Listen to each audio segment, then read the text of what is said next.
getting there. I think I'm a bit upset. Oh, I know.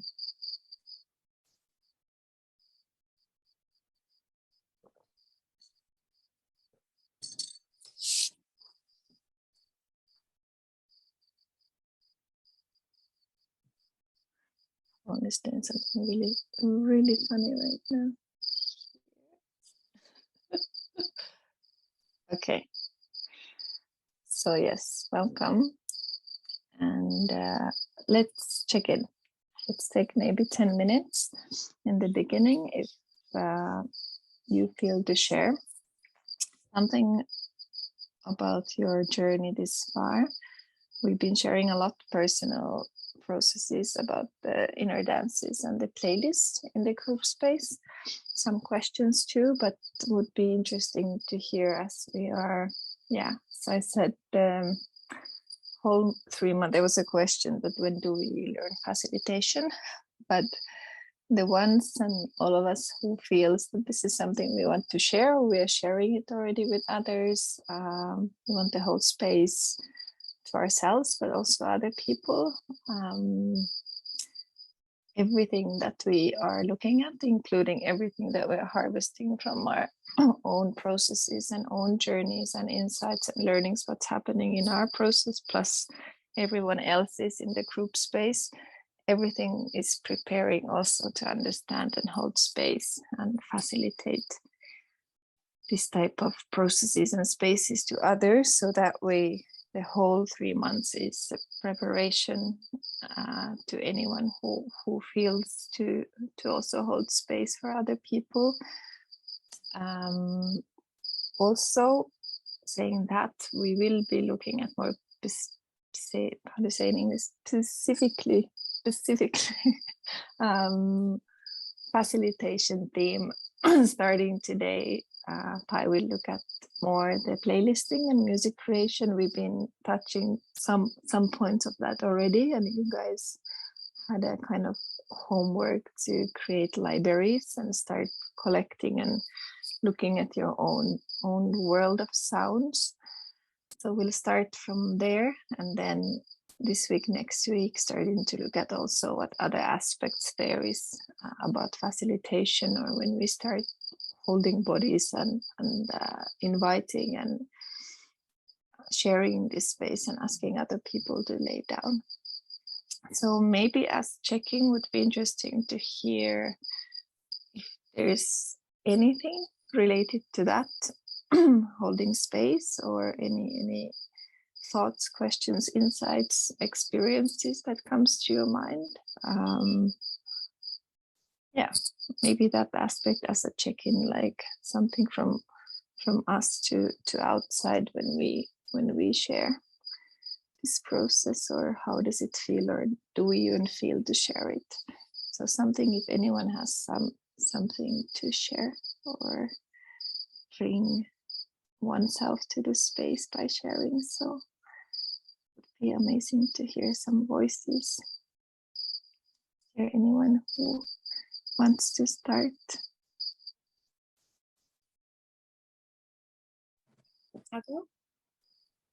Yes, Mariela. For me, facilitating, sorry if there's background noise, for me, facilitating has been just getting people into a room, doing the work to get everyone into a room,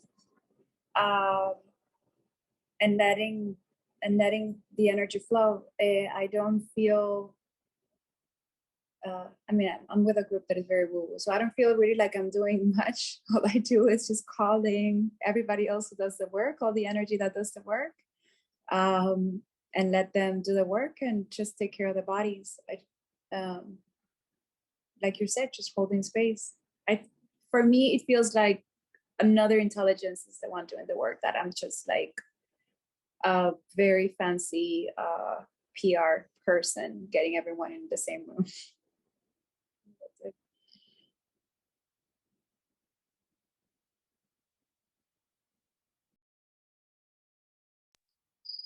Thank you. Voices.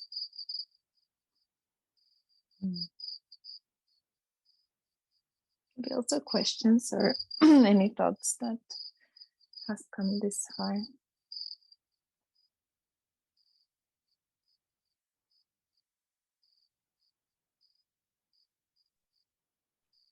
Hi. Hi. Yeah, I think it's always really beautiful to hold space and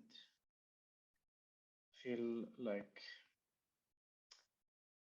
it's very kind of dear to me, or how to say, like it's really a sacred thing, and to witness, another being and to feel the trust. It's really it's kind of a interesting experience always, and a beautiful one. And so I don't really like take it lightly. It's kind of, it's not that it's serious, but I kind of, in a way, still like take it somehow like a little bit serious. Yeah. So it's just that I, would like to do it as well as I can also. And although, not, that I want to control anything or anything like that, but yeah. And I'm still like, maybe I want to reflect on one thing that's that happens in sessions, like because we allow everything to come through, like people like screaming or like crying or like breathing heavily or whatever, like at least that's how I wanna do it. But and then I also experienced like people like becoming really kind of deep into pleasure, or like becoming kind of like opening something in the sacral chakra. And I kind of like, because I felt like maybe I don't know what happened, but because I did like facilitate for 3 years, and like after 2 years this started to happen like more often. And it's not that I was doing anything specifically, it just started to happen. Maybe something like unlocked in myself, and there was like this resonance somehow that happened, and and you can sort of like amplify it or like kind of allow it. And yeah, so I kind of like had a really difficult time because I didn't know where my boundary was, like for myself, like what am I comfortable with. Of course, we're just like, we're not touching anyone like sexually or anything like that, because then it becomes like, it has to always be really like neutral, space, so that the facilitator is not really getting anything specifically himself out of it, or not really having any idea what to happen or anything like that. So I still wanted it, like to allow it, but then again I was like, okay, what, like where's my how do I kind of respect myself also in this? Because also like we had these group sessions, and some people were then coming like every week, and they were just going into this kind of experience, and it became like a repetitive loop. And then I was like, okay, like am I really like just there to kind of hold space for that, like and I kind of just came to the conclusion that I would just like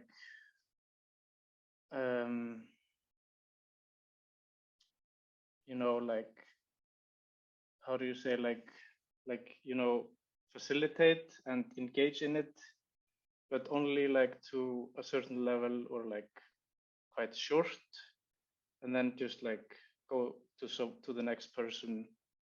So that became like kind of my boundary, to not just leave them, but still to like hold space and be there, like kind of a loving presence and allowing, but still not to, you know, there's like this moment for myself that I feel, okay, I'm gonna just let them be. And it's also good to, of course, let people always be in their own energy in between and have their own process, and, you know, practice.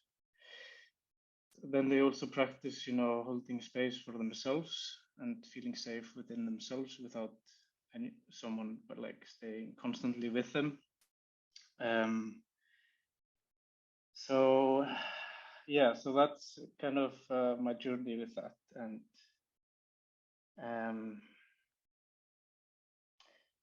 yeah, it's also like this because it's kind of possible to also kind of, you know, have sex like energetically, in my experience. So that's something that I didn't want to do also.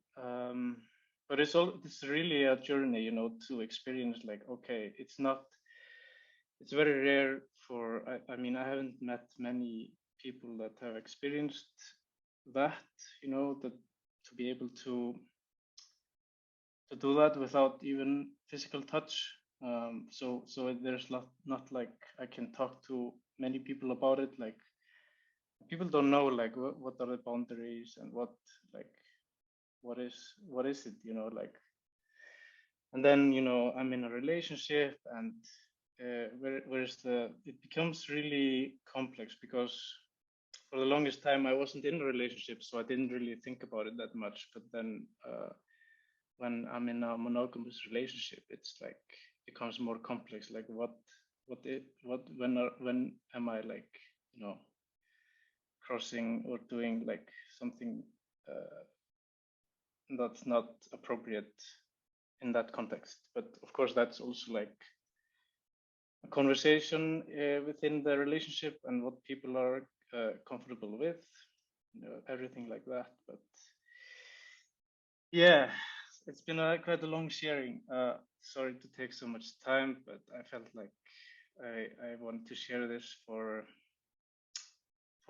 maybe 2 weeks now. So I think it's good. So yeah, thank you. Thank you, Gisle. For the ones who just landed, we're just checking in, looking at, starting to open maybe the word facilitation and holding space, going more specifically today to music, but then yeah, can like already related to what Pai was sharing about librarification or collecting our libraries. I think might be interesting for us to start collecting kind of our own library. What's this whole quite a big world when it comes to facilitation, or when we hold space for ourselves also, and then for others. So for example, from Gisle's sharing, one thing can be boundaries. So what are the things that comes around the topic of boundaries in the space when we are exploring ourselves, and when we see that we are holding, or for me, all is practicing. So even facilitation and holding space or journeying, it's kind of a research. It's a journey to I don't feel I'm ever like, okay, now I got it. Now I know how to lay down and go into cosmos or my personal stories, or now I got it. Now I know how to exactly do it or hold space for others. But it's really an ongoing journey of exploring and going into research. And also what Gisle shared, that it really shifts, the space also shifts, and we do see effects of when something opens up in us, the resonance and the feedback and the mirroring process always reflects being our personal life, being our own relationships in life, or family relationships, when something happens in our own journey or some aspect of life opens up or theme, suddenly we realize our really good friend has shifted as we've shifted, or people. So the same happens in the workshop space, or people we are relating. So the resonance and the mirroring process is happening in very different aspects.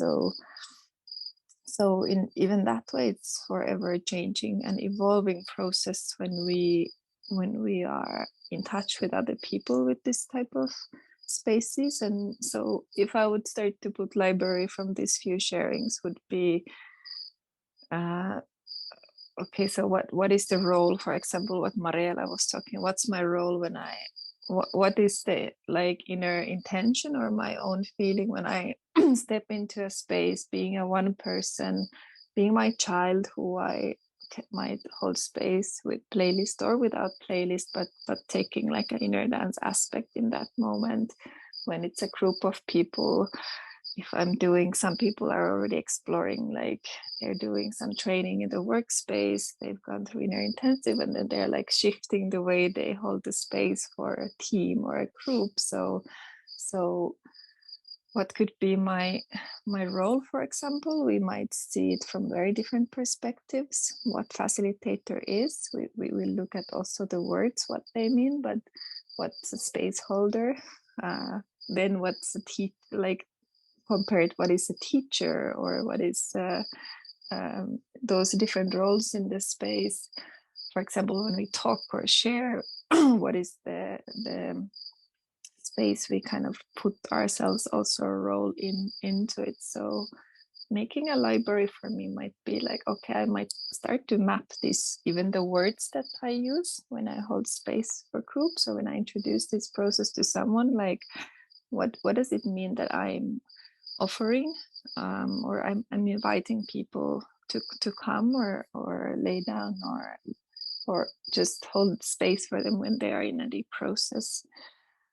So kind of it can be mind mapping or starting to just look at different aspects, will bring out different themes and aspects of space holding and facilitation, and also when we hear each other's and people who's been doing it, when we hear those experiences, we might be able to start already picking up some themes and words, and then when we can start, and maybe some of us has already, some people said they will start tomorrow to hold space for someone, or some people has used some playlist with their kids, or Vasco with his baby, some song or something. So we already start gaining experience. Okay, we did this moment, and that's a learning process. That's already the momentum. We can look at how was the journey for me and for the other, going forward from the self journeying process also. So it's a really interesting and beautiful topic, as we are already sharing and kind of facilitating also each other in this space. And we'll go deeper into it. We'll look at our questions also. What can we harvest? It's my 2 a.m. English, sorry. Words are like harvest, yeah, from everything that we will start exploring, and then what are the things that come up, what we kind of realize, and what do we want to know more, what are the things we might feel like this is my thing, or this is the aspect of holding space that I'm really into it. I might be really into playlisting and creating the sounds and the music, or I might be really into some other aspect of it, talking and going through the processes and sharing aspect, or touching, or more like looking just at the sciences and the knowledge part of the process. So however we hold space from many themes can be something that each and every one of us might get interested in, also a little bit different paths or threads of it. So today we'll start from playlisting and music, if I'm correct. Pai is tuning in more to that, and then next week we are looking at different themes and aspects of facilitation. But this week is dedicated to music sound playlist in library. Why are you there? Yes. Okay. Thank you. Okay. Hi. um, yeah, I was doing some last minute work in preparation for um, looking at your musics today. Thank you for those who sent their contributions. So we can't actually handle that much because we're going to do what we can with what is there. Um, Understanding the energy, demystifying some of the haze, the parts that are seemingly unknowable, becomes a really interesting um, piece here. This point in which we start to unveil the, tear away the skin. What is underneath or within this energy thing that brings us all together?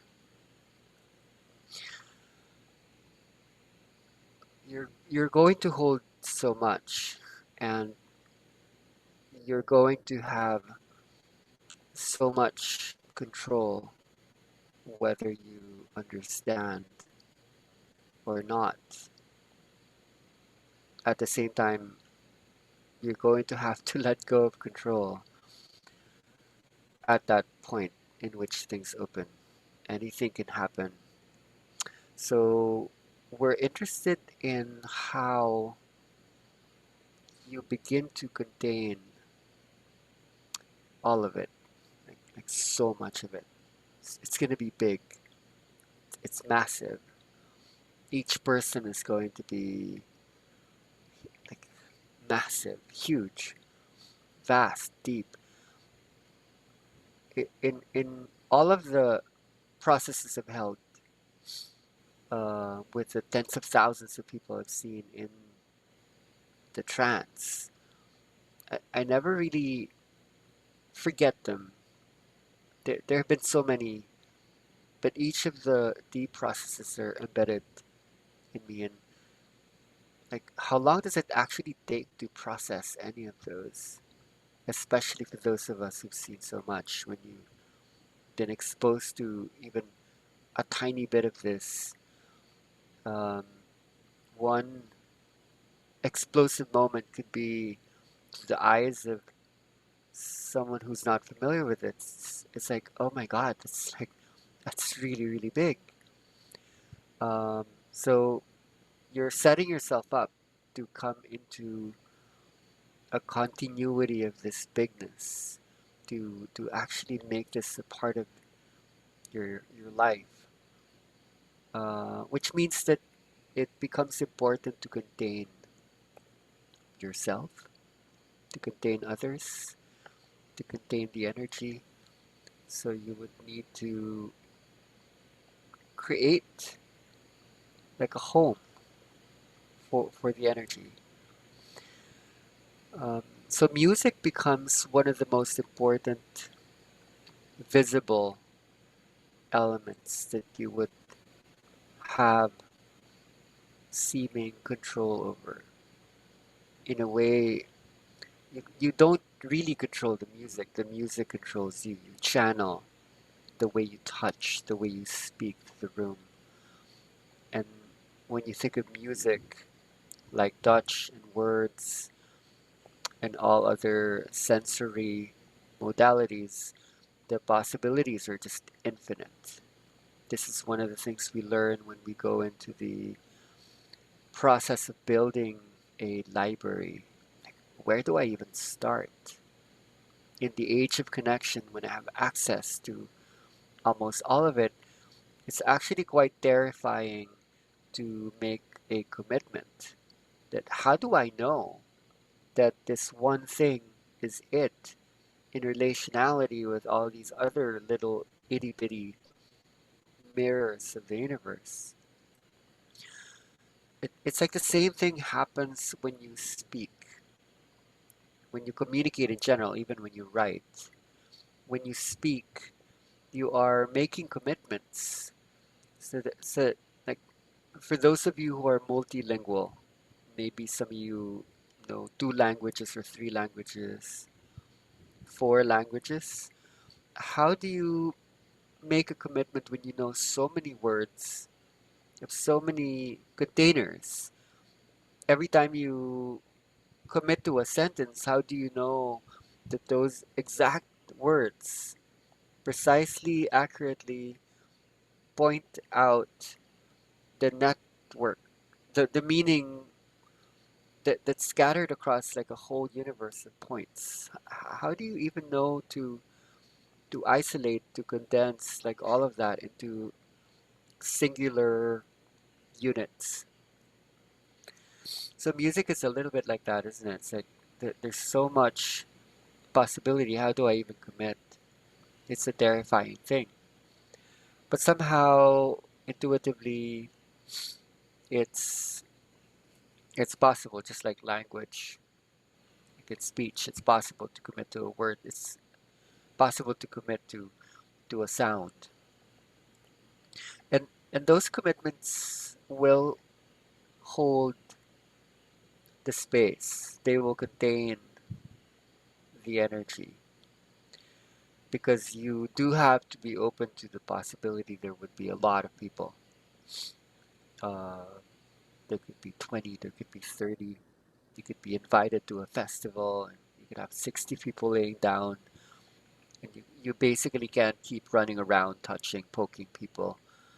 So you would need a language that could speak often in a non-verbal way, something that could be heard that would bring people into all these possible spaces that are outside and inside of them.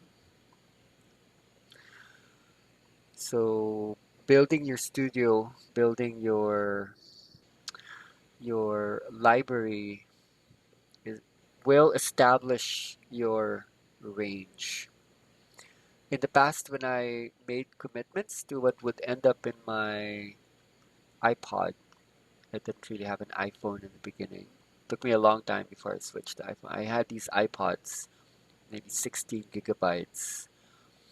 Sounds like a lot, but you know, when you start adding apps there, you don't actually have that much space. So, and so as not to clutter things as well, I would make commitments whenever I make a choice. Okay, this could hold a vibration, that could hold a vibration, that's going to end up in a playlist.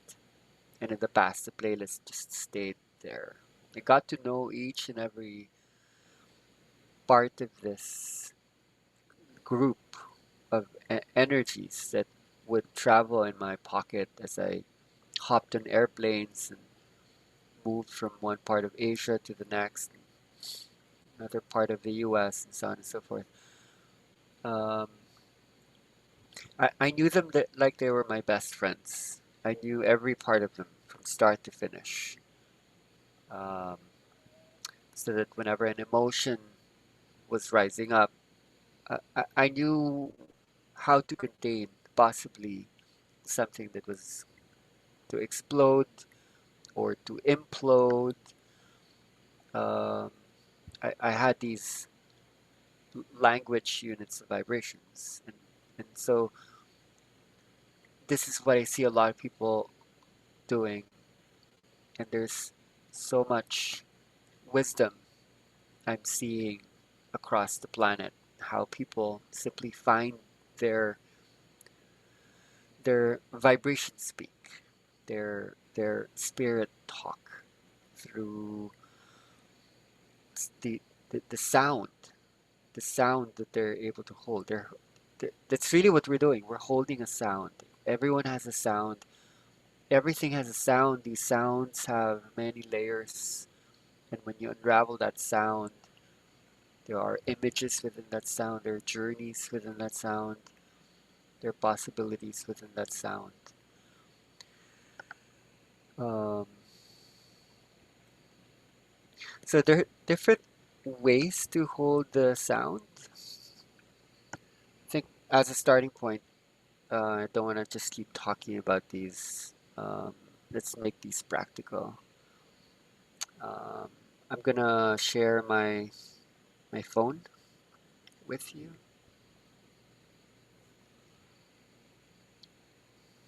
just to look at basics. So everything that I use normally has their own libraries. So this is what I use the most often. I could send you the link. They're basically sounds, what you might call noises. Let me just um, press a random thing. Those are the sounds of cicadas, like sounds of an office sounds. This is cool. That image is actually the Philippines in the background. Okay, that's more like music. Um,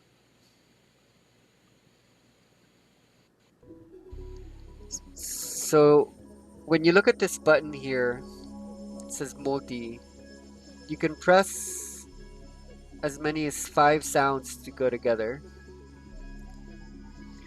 Start with the really basic sounds.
You can construct a whole entire inner dance just the noises alone. You don't even need music per se to trigger the journey space. So you can imagine the possibilities here. It's endless, it's vast, it's infinite, and you are really just trying to understand what are the conditions in which someone goes there. Obviously, it's not just about music. The music works because we're helping people to receive the music. The music creates a field of resonance. It also creates a range of possibility, vibratorily speaking, that may not always be available when people are standing up with their eyes open, just asking them to go into a body position to receive the sound. The sound becomes something other than sound. Um, so once you do get them there, once you contextualize the synapses, they could surrender and go there. Um, almost anything you do will influence. So in the latter part of our time together, we're going to uh, understand the meanings of the body. The body has so many meanings. When it moves in a certain way, it's actually speaking something. When the arms raise up, when they move in certain ways, they're not always random. They're languaging something. We don't want to go into that today. It's a really big and deep topic. The music should become the entryway. Um, so I showed you the noise app. There are other things that you can use with your devices that are very portable. What they allow you to do is to hold things live. Um, meaning, there are things that you would use in the spur of the moment. So when I open my DJ app, for example, don't actually have that much music in my phone. And when I use this app for sessions, I only have two playlists that I put on. One is this. It's the sounds of the womb,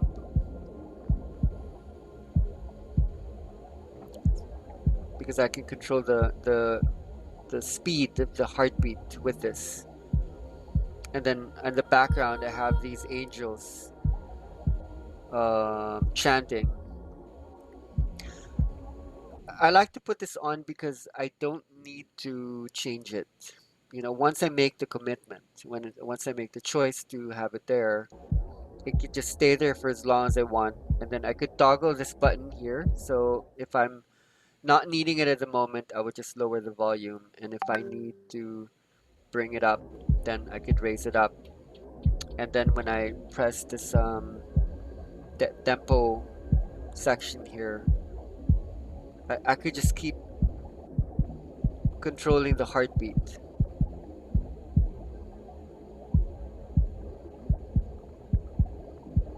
So what I want to keep sharing with people is, when you know how to shift time, you're basically organizing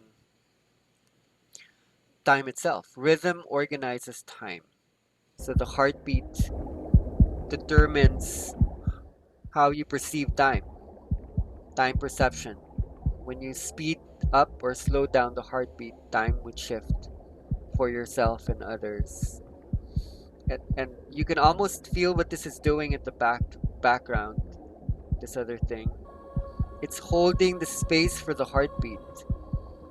It's holding another space for the heartbeat. So when it's not there, it doesn't feel the same. It almost feels like those two layers need to happen at the same time. Whether it's a fast heartbeat or a slow heartbeat, these two layers do different things, and you need them both. So we'll go over other possible applications um, later on. This in particular is quite key. Um, so when I press library, I have a library here. I don't keep so much in the DJ app, but these ones are basically like preset music, created by musicians and DJs.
I don't actually know what most of these buttons that have colors do, because there's so many possible elements here to commit to.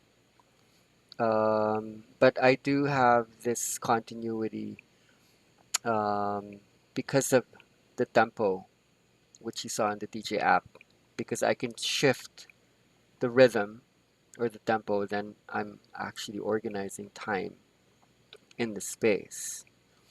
And then when I press on these different elements, I can still bring time space elements there.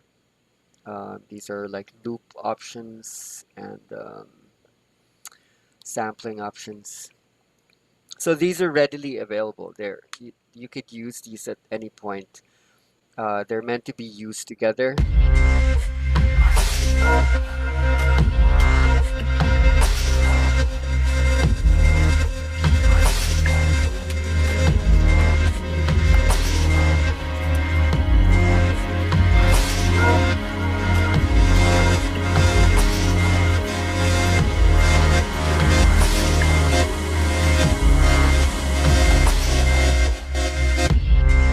So even the DJ app I normally would have like that, like these, this one, and this one would be turned on at the same time.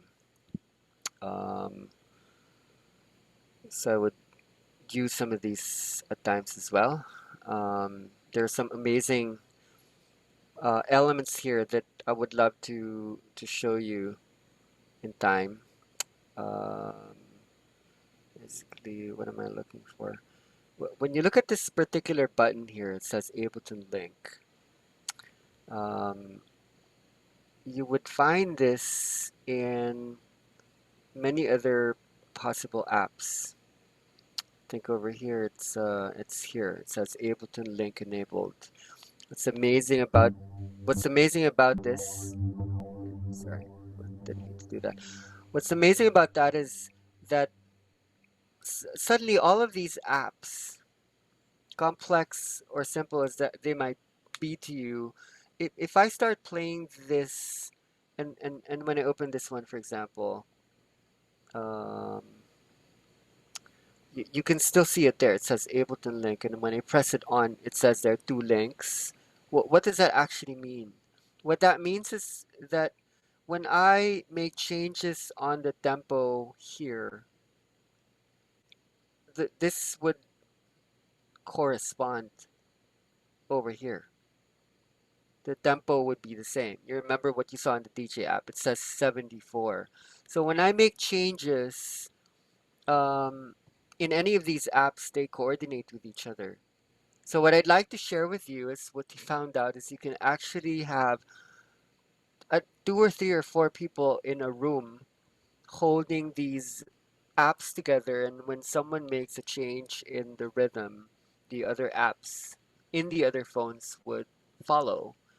So there's so much possibility for collaborating time, fast time or slow time within a big room, so that you can be holding the space in partnership with your beloveds, your team, whoever they might be, or if you're doing it alone, it already empowers you to understand that within your own device, there's already this kind of teamwork happening. So I'm simplifying certain things for you so that before we go into some of the complexities that are also possible, when you are doing live space holding, when you're holding the vibration on the spot spontaneously, you don't have time to prepare. There are benefits to holding the vibration spontaneously, so that what needs to happen right now is what needs to happen right now, and I need the tools to be able to meet that thing that is happening. So there are a lot of benefits to being flexible, fluid, malleable, and obviously it's not really just about like this. You have your voice, you have your touch, your presence um, is there. You want to channel. You want to speak while you are listening, and and and for that reason, you do need to build a certain skill base for holding the space live, um, to DJ the cosmos, if you will. Uh, so it does seem easier when I show you that, okay, the libraries are preset. You just need to determine, okay, what tool, then what are the libraries in each tool. So I might choose that tool because of the library within that tool.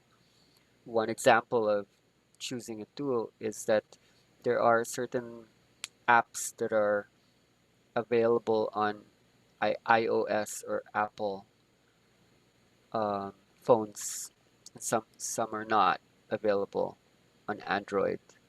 So um, some people, they eventually decide, for example, maybe like an iPad um, would be a powerful instrument if someone wanted to invest in something, for example. Um, some people have like their inner dance or energy space located within one container, and the stuff that they use for other modes of life, they have it in their phone, but when they conduct the work, it's located in just one space and it's all organized somehow. um,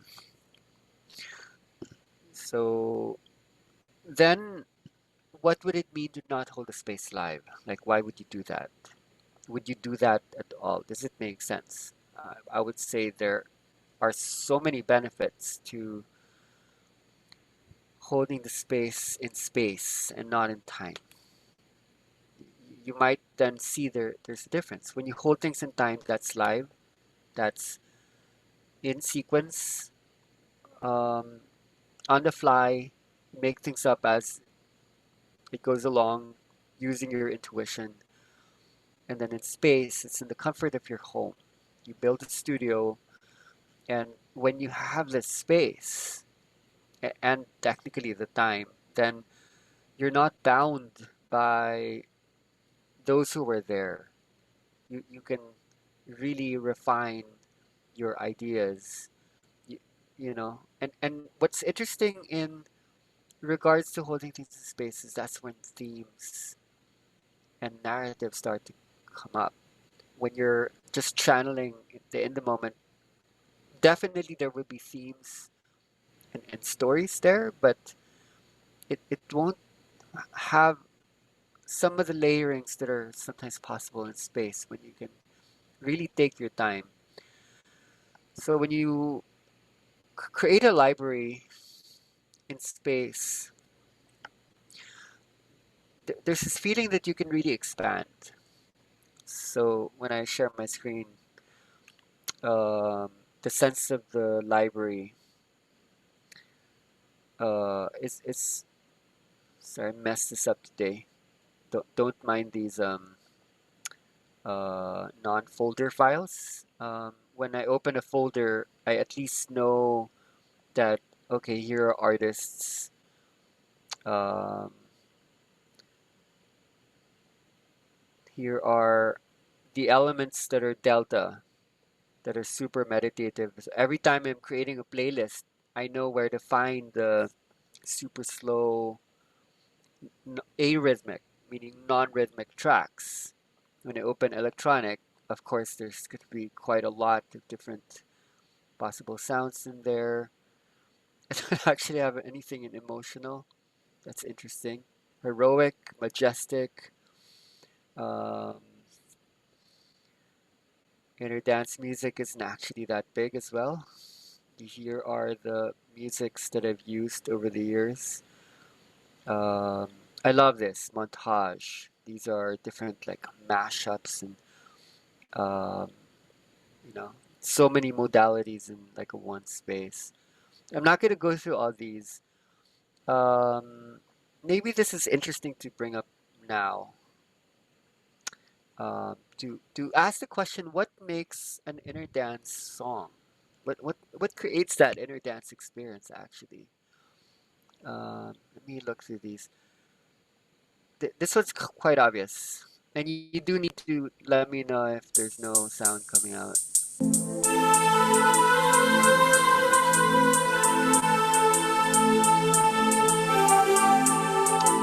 Put up my monitor just a moment.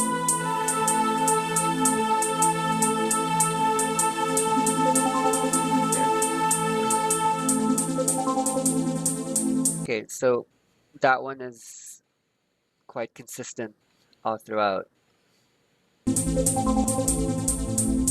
I'm not gonna have to explain to you why that would work in bringing about like trancey elements.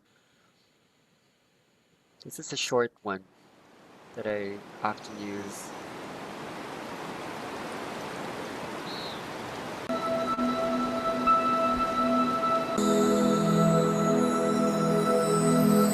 So that has a space. Um, that can do quite a bit in certain situations. And that was good to bring up together because they are so different from each other. Um, this one.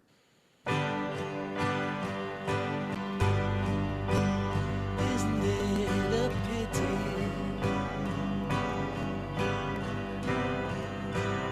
Isn't it a shame how we break each other's hearts,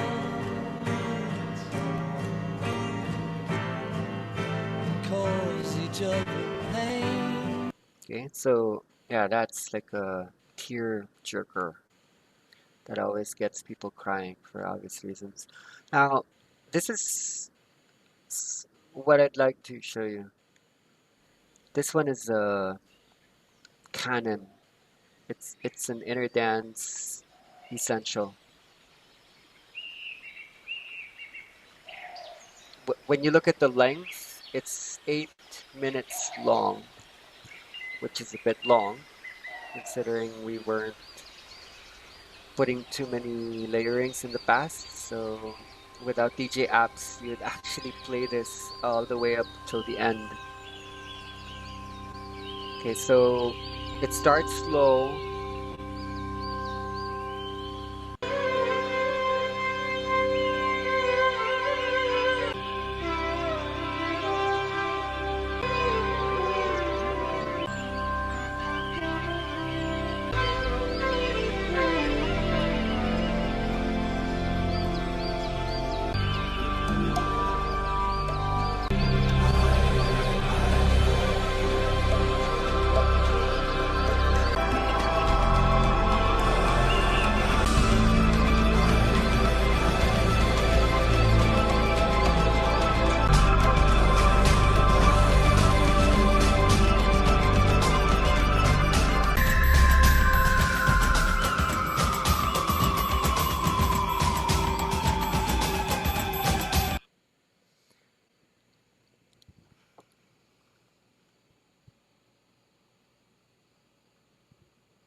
So this is the inner dance wave. When I played White Man's Burden to you, you can almost imagine where do you place that? Where would you put that? You put that like here, put that here, put that here.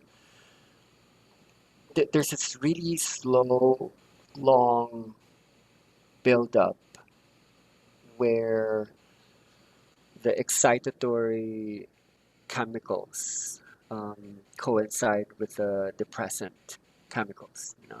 You're sending out the stimulants, the excitotoxins, and the energy is circulating, it's activating, it's rising up. Um, and then there's this part here that belongs not necessarily just to inner dance. It belongs to the sleep stages.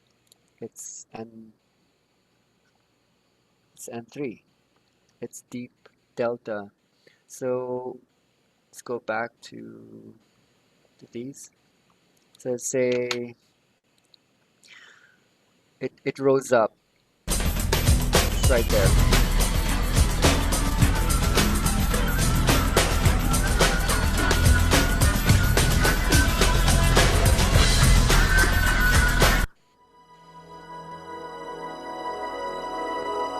And then it drops.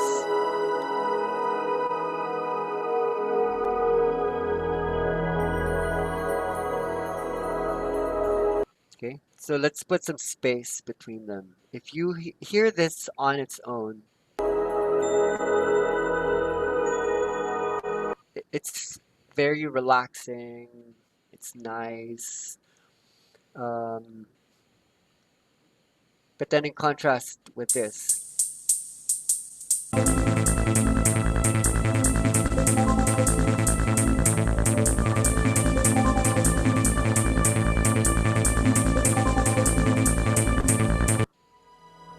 and then that.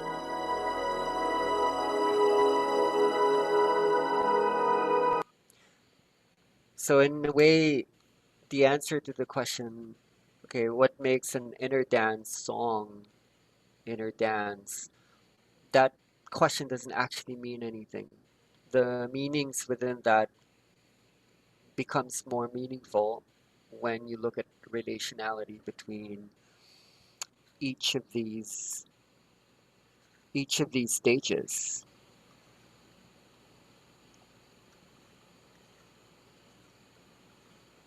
The stages of the awakening.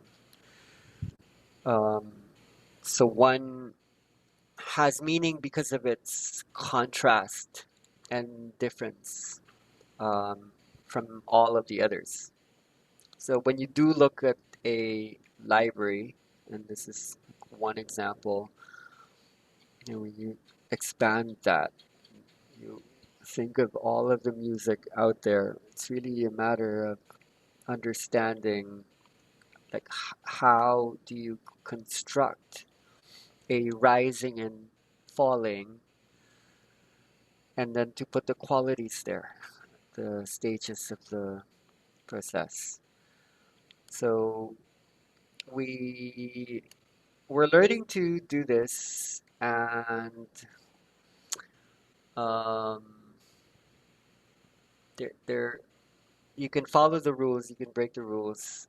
One of the ways to start the call today is I actually just want to invite someone who started the playlisting um, activity within both intensives. It's Yella. I want to ask her to share what it is like to go into a different state of consciousness. It's a different trance, it's a different altered state when you're laying down, when you're getting activated, and then suddenly when you start creating, it becomes really trancy. It really does become an altered state. You channel. And so even just beginning with the song selection process, understanding how much you have access to, something happens to your mind, your brain, and even your body that learns how to just move in its own. So, Yala? Hi, can you hear me? Yes. Okay, perfect. Yeah, so when I joined the immersion, like the 2-day workshop in Madrid, it was actually my first um, meeting with inner dance. Before that, I only knew CAP because I was a facilitator. So the music was like a whole new to me. And after the 2-day workshop there, I couldn't go back to just the normal playlist.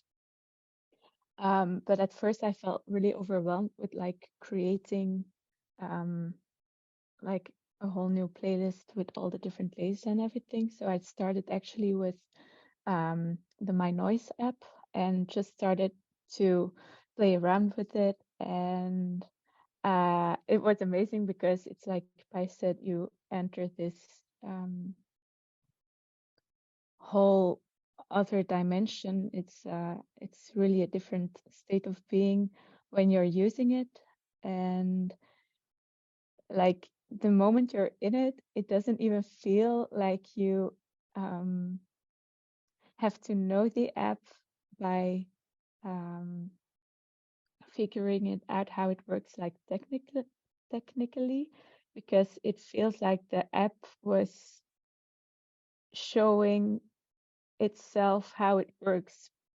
So it was like a very um, nice way to just experiment with it. And then after a while, I don't know what hit me, but I felt like, okay, I'm really up to trying to make a playlist that I can really use and not like just experimenting live with my noise app. And even though I never used Logic Pro before, because that's the the thing I've been using to create right now, because I had it on my laptop for years and I never used it because I'm not a computer kind of girl, so I was always afraid that I wouldn't know how it works and it would take a lot of time to figure it out. But yeah, this time I just like like I said with the My Noise app, it felt like because you get into a certain flow, everything becomes very easy. So I felt like Logic Pro kind of showed me the way, and then I just started, and every time I was listening to the new sound that I put into um, the Logic Pro thing, I could hear a sound in my head that needed to um, add to the sound that I was listening to. So I would sometimes very silly just look on YouTube, like if I was hearing I don't know, like war sounds, I would just Google um, World War One sounds and then just go listen to all of the different effects and just really feel. And sometimes it would be like from the first time, like that was what I was hearing in my head. And sometimes I'd be like, whoa, no, wrong one. And then afterwards, by just clicking it, the right one showed itself. So it's like, um, I can't even put it into words, but I just feel like a kid exploring the world, and it's everything is amazing. So I don't know, it's like when you go into it, I hear what I have to put, and it's amazing to just see how the sounds come to me, and then actually hearing them when you put them together, it's like so. Yeah, I'm just very excited with the whole process. Um, Yeah, yeah. this is great. I I appreciate just the even this description because it's quite mysterious. I think it's important to bring language alongside playlisting because language for me is playlisting. When you're speaking, you're shopping for the right sound, and you're doing that in space. And then when you are actually speaking it, you're then combining the words in time. The difference in music is music holds a lot more meanings um, non-sequentially. You know, words happen one word at a time, but when you look at a song, there's so many elements happening at any one point in time. So that's one of the reasons why we use it. And we can also layer those songs on top of each other, so we're able to hold more. going back to my screen. Um, okay, so this is my library. This is my library of music, and I can easily access that here in my browser. And this is my library of tools. So I have these DJ tools. I have the DJ app here. This is also a DJ app. Um, so when Yella speaks about Logic Pro, that's a digital audio workstation. It's basically like an editing program. And I have several. The reason why I have so many is when people start using certain apps, I need to have them so that I can help people edit on their own. Um, I have these drawing things. So these are important, meaning when I have an idea and I don't have, I'm sorry, someone's making some kind of sound. Need to stop share and do a bit of housekeeping. Yes, Marin. Yeah, back here.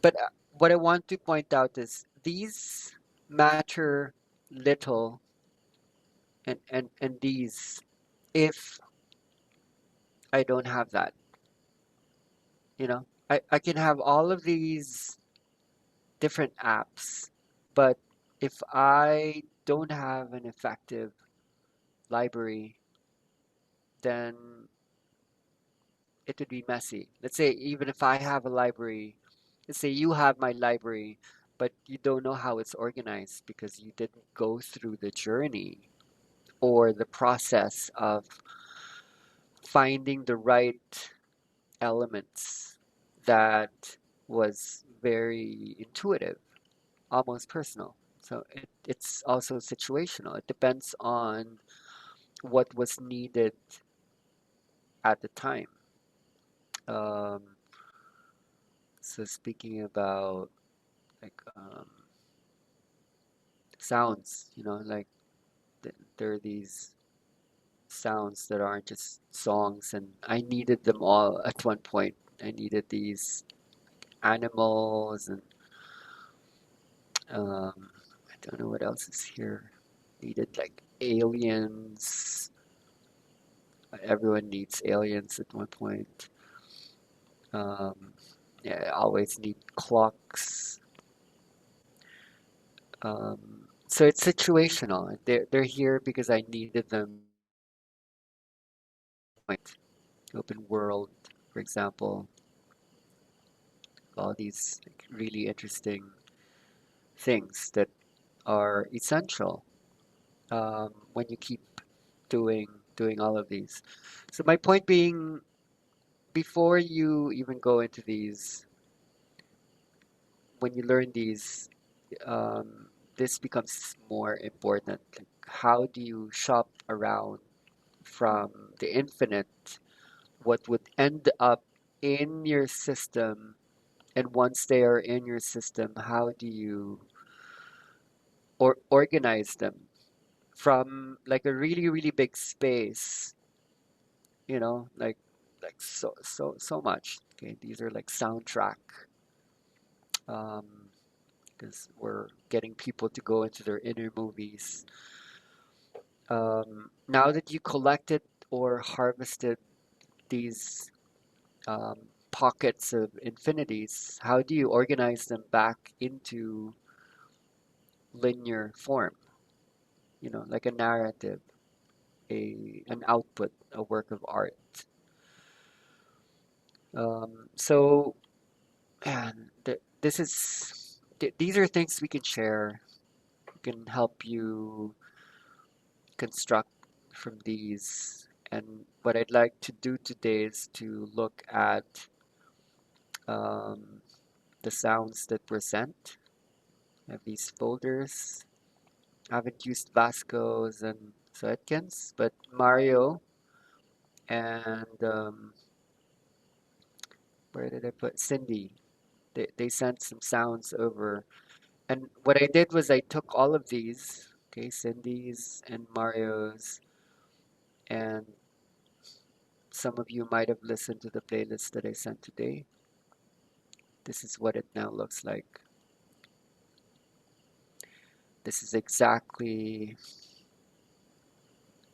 like an hour long.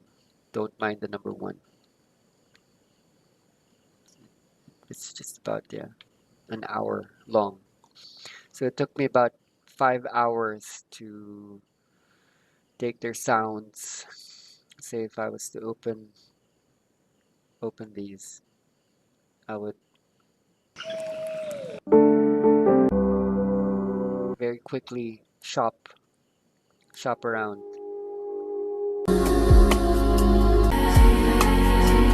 I wouldn't need to listen to all of them. I would just get a feel. Of these rights, with the wisdom of honor my lineage. It's actually quite intimate.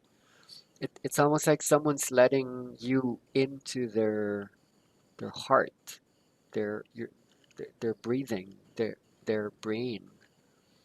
We stand at the threshold of a great dawning.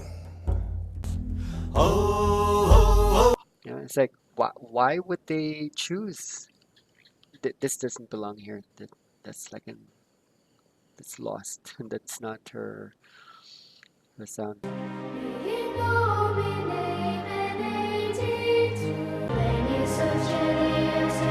Okay, sorry, as I make my way one at a time through each track, it's like I'm getting an idea of Cindy's vibration. I'm holding these keys, I let them go.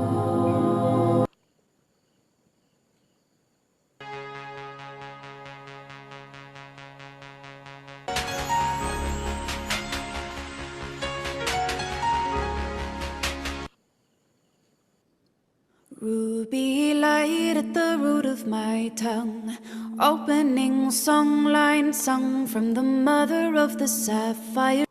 Okay, so that's Cindy's folder. Let's go to Mario's folder.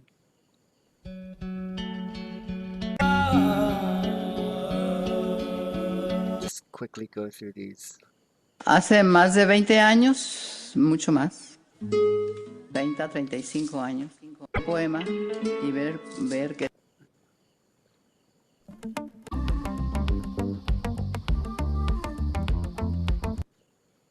So I don't make judgment calls on what is good or what is bad. I would just listen to all of them in pure trust that everything needs to be here, that it's supposed to be here. Is what the whole universe is doing at the place you call here and now.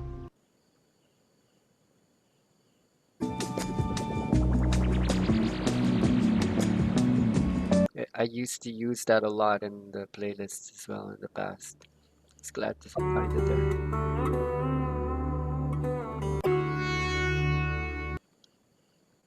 I realized I didn't actually use that anymore. Okay, it's important for me to play all these, so just then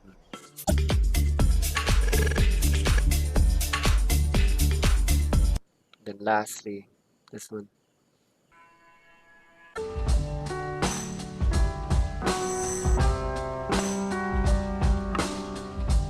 Okay, so basic elements, starting just with Mario and Cindy's folders. Okay, let's try to organize these so they're both in the same section at least. Oh, well, they're there. You can sense then why it's quite important that we went into this drawing right here. When I listen to their songs, in general, my comment was there's not that many usable elements that I had that were like super high up and super low down. So let's say looking at the brain waves, gamma, beta, alpha, theta, delta. I didn't find that many possible delta and gamma elements. The most gamma that I had access to was Mario's, don't know what you call this, Supati. Okay, that's the fastest, and the slowest would be the one without rhythm would be somewhere here. Maybe this one would be the most relaxing already.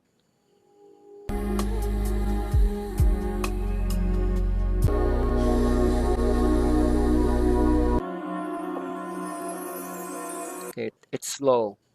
So going back to this, to design a wave, you would need something in the playlist that would more or less create uh, an emptiness in the beginning, right? So I want to tell you what I did because I couldn't actually find that in their playlist. I had to use certain programs to get it there.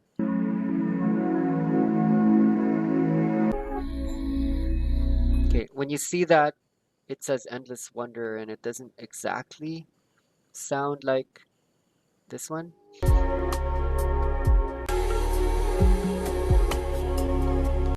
Let's compare it again. Okay, so what I do have in my library of applications, so take note for those who are interested. I can open this one. It's called Neural Mix Pro, and it comes with a DJ app. And I have this possibility of taking out the vocals in a track, or taking out the harmonics, taking out the bass. For example, this is Vasco's piece. It's pretty strong, so I'm gonna reduce the elements before pressing play.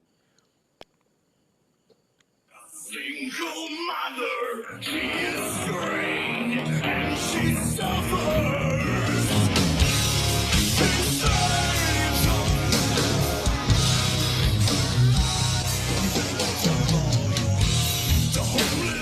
So I can make adjustments there. But one of the reasons why I use this is I could change the tempo. I can change the speed. So when I want to export it, I can make like further adjustments to reducing the speed. So what I did here was I slowed this down so that I could have an intro track.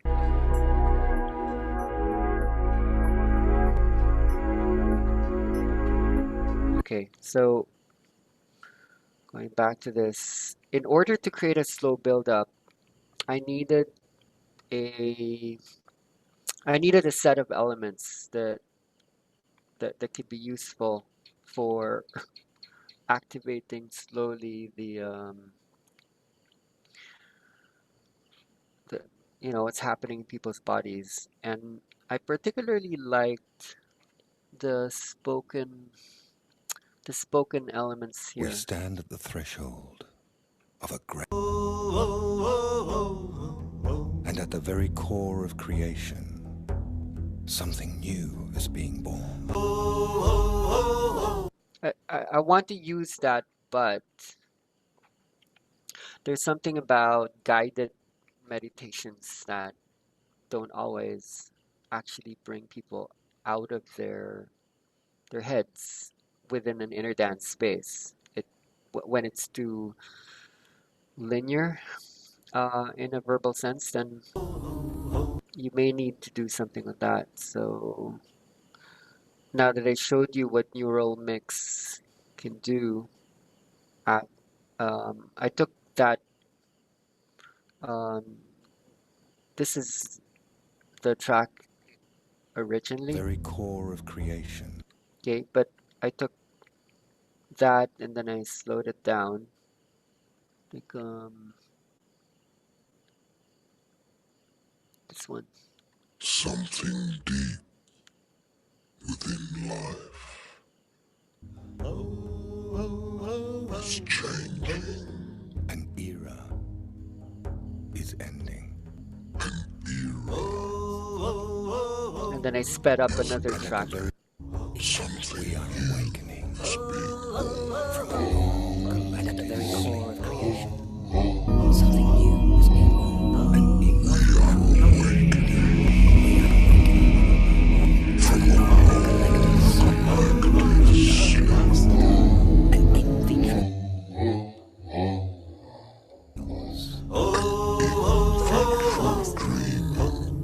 which will result in the reformation of our Earth. So what I'm doing here as a technique is to, okay, this is, wait, let me change the color so you can point it out. This yellow part here is where we're trying to head in those first minutes, starting slow and then building up. There's almost this element where something needs to go down, something needs to rise up, so that when you look at what's happening here,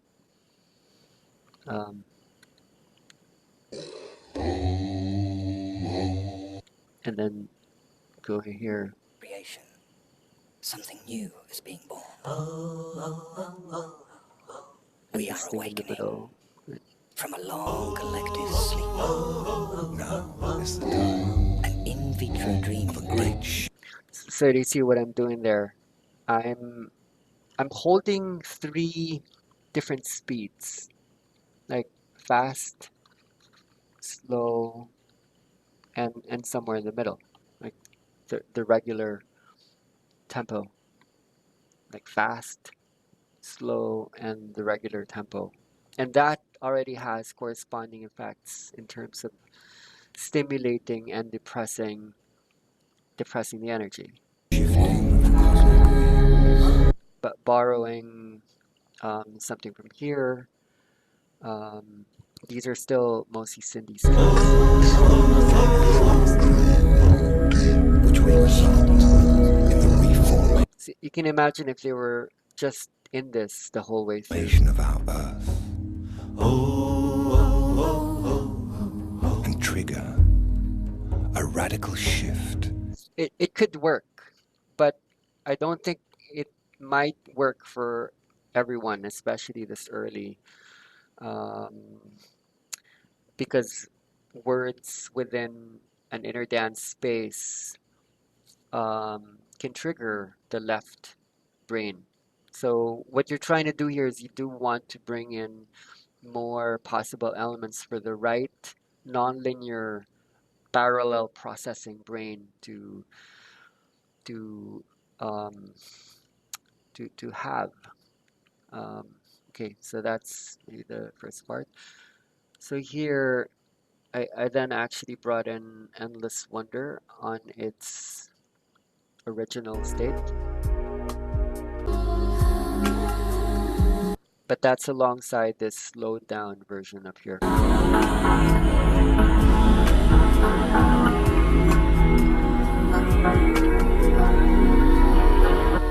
You listen to this, it's quite relaxing, but since you are still more or less trying to bring them into, let's say, release, like a build up before you can get them to drop deep into N3 stage, you do want to put in possibly like more more elements there.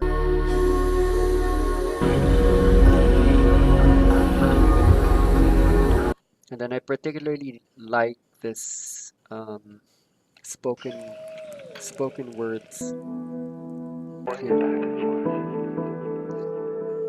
Letting go of your attachment.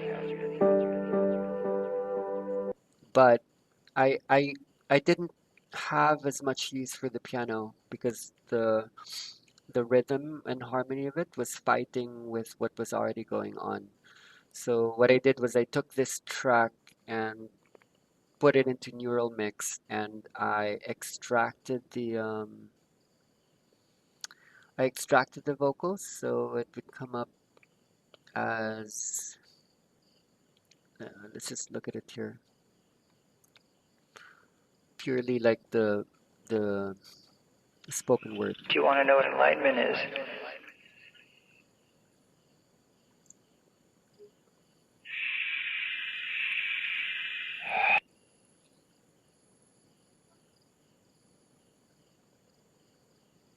If I could let go of everything, or I could let go of right or wrong, it's with you every moment, it's with you every moment. It would get deeper and deeper, to back and forth, to back and forth, and it was amazing.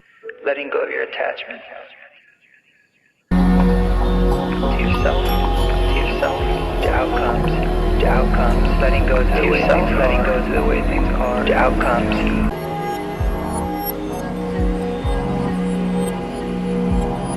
Okay, so this is my delta drop basically, because I didn't really have like a delta super slow, super bassy, mono key, non-rhythmic element. This thing that I used here, just copied it and then I pasted it here. I pasted it back here, so I would have this quiet. This is the stage, the entry. So you put the red. Yeah, we're here now. So this is important. We've talked about this in previous Zoom calls. Clean up the page a little bit. When you go into the dream process, this is the point you enter that prepares you for REM state. Before you go into the dream where like fast and slower happening at the same time. Right here, it's still pretty linear. Okay, it's sequential. It's like first stage, second, third, fourth, fifth, sixth, whatever. But here in REM, there's actually like a mixture of all of these brain states now going on at the same time. So traditionally in inner dance, we would do more sequence in the beginning, and like here we would have a lot more layerings. But when you do look at this, it doesn't look very sequential. There are many insights from the past that looked at addiction, expectation, anticipation. So to bring people deeper, we're designing the playlists right now to hold more of the REM stages even early on. So even if you're gonna let them drop into a deep delta space, there is a greater amount of synchronization happening in the brain regions.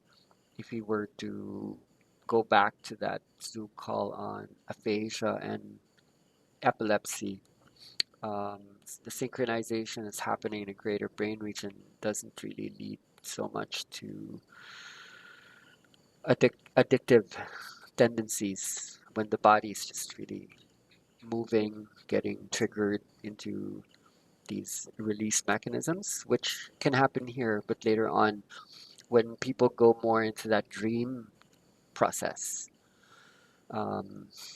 where vision appears, when you hold more of that here, that's one of the reasons why we would design things in this way. And that's one of the powerful reasons why something like a DAW, like Logic Pro, Ableton, some people use Audacity, Reaper. These are the simpler versions. GarageBand.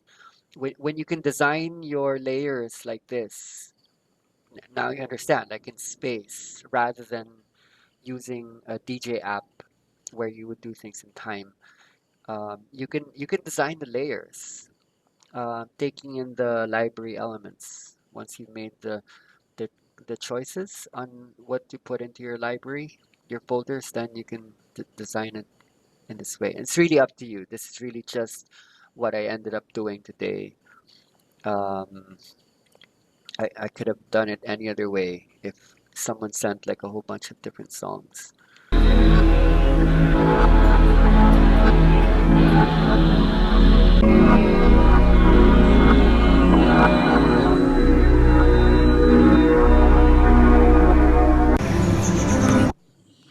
And the mother blood that gives me life. I had to slow this down as well. This is still Cindy's.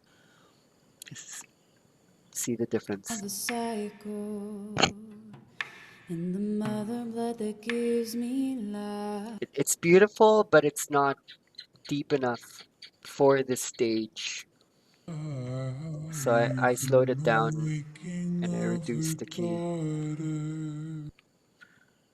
And then it sounded very ancestral and earth-based, so I put like these jungle sounds outside. But I think the original track was down here anyhow. I honor my lineage.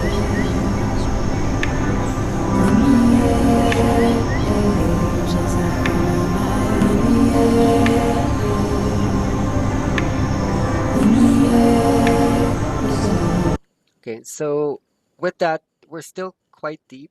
So we're extending the N3 stage, horizontally speaking, a little bit before raising it up to a more full-blown REM stage. And for me to get to do that, I needed then to borrow some elements from Mario's tracks. So I think the build-up starts here with Alan Watts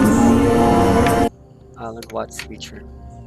At the place you call here and now. You are something the whole universe is doing in the same way that a wave. I think it's actually a little bit noisy. I would have designed this if there was more time to do it in a cleaner way. But I did find that was triggering enough, and I'm really creating an anticipation for this most gamma track that was available in the folders of Mario and Cindy. Because if we don't experience ourselves that way, we mistreat our environment. We treat it as an enemy. We try to beat it into submission. It is inseparably connected. That our real body is not just what's inside the skin, but our whole total external environment.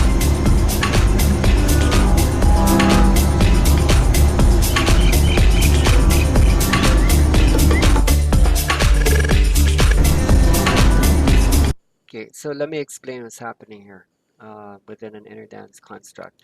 When you begin to hear the faster tempo, the raised BPM, it's not actually gamma speed. It's probably around 100 beat or 80 beats per, maybe 90 beats per minute, but it is the highest tempo in the folders. REM state is basically a combination of all of these. So even as I'm creating this higher vibratory feel, this slow, faster tempo, there's still this super slow element holding people down.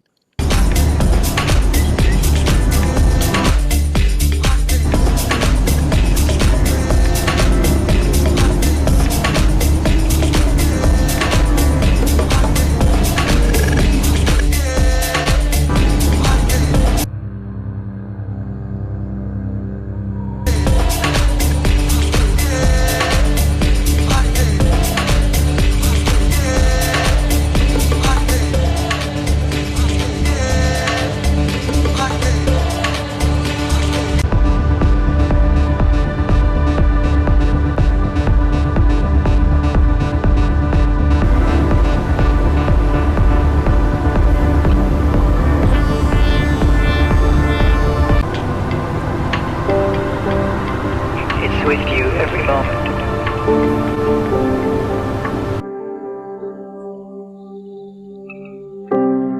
Letting go of your attachment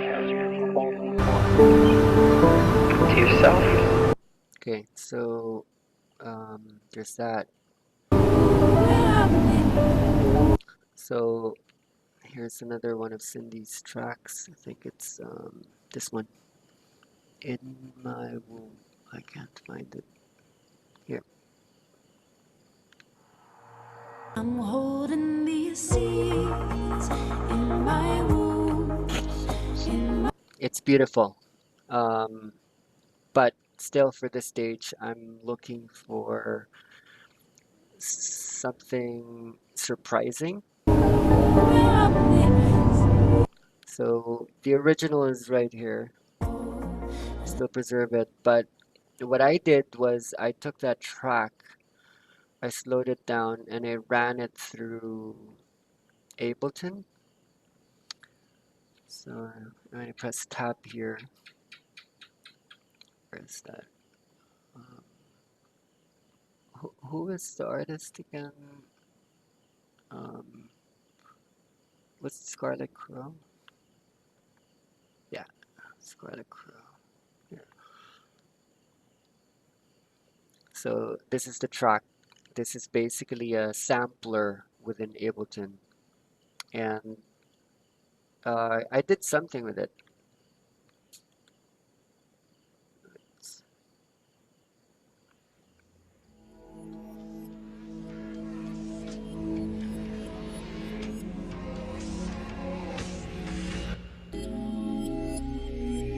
It doesn't sound the same as this one at all,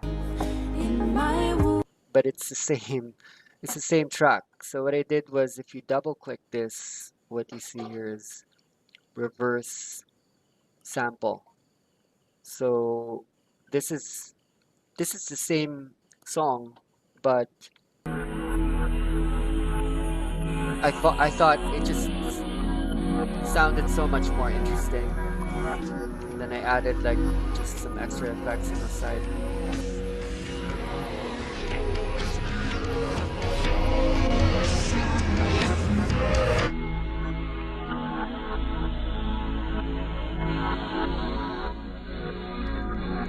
It's a song backwards. So then when you listen to this one,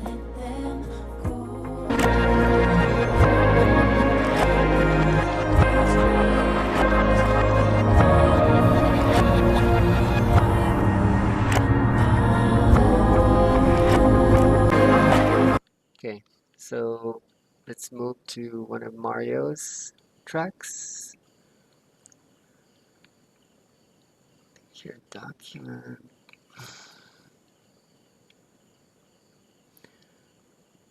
I found this poem quite powerful. Hace más de 20 años, esto me hizo ver que dentro soy Quetzalcóatl. Después de este poema, divina llamada también energía. I don't understand what she's saying, but she's talking about energy and like all these really interesting elements. So I took the sound out for one. Y lo comencé a recitar. That one's sped up, and I think this is in the A original. repetir, hasta le levanté melodía. Y esto me hizo ver que dentro de nosotros el poder de las piedras preciosas, que somos el poder de las piedras preciosas, que somos que tenemos incrustada el ave, el canto, que tenemos incrustada el ave, el canto, la voz de la... When you hear that guitar in the background, those are the elements I don't really find so useful in inner dance process because it's a little bit too cultural and linear. But the voice is exactly what we needed, so that's why we're putting in the other layers. Y bueno, que nuestras palabras son maravillosas. Y el canto de las aves comencé a ver. Y bueno, con esto comencé a ver. Después de repetirme, me conversé. So when you make commitments to these, you're already anticipating what comes after because there's always something coming up.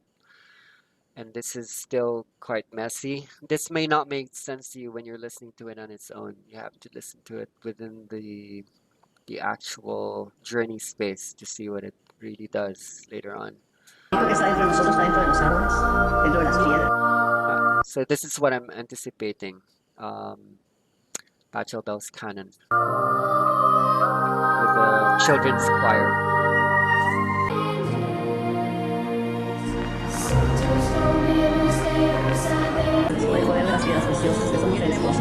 De esa esencia divina, dentro de la esencia divina no solo honrando la esencia divina no solo dentro de mí, sino dentro de todas las personas, dentro de las piedras, dentro de las montañas, dentro de los animales.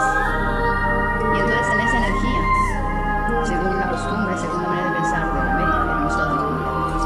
Y eso me encanta, saber que somos.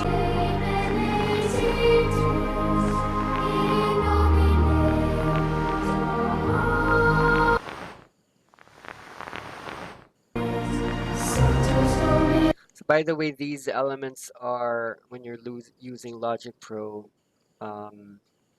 these are basically loops, and there's a lot of these that comes with the program itself. So let's say, okay, I need some kind of white noise, or I need the ocean, I need, you know, and at this point I needed like crackling sounds, so I just type that, and then that would appear, and then I could listen to it.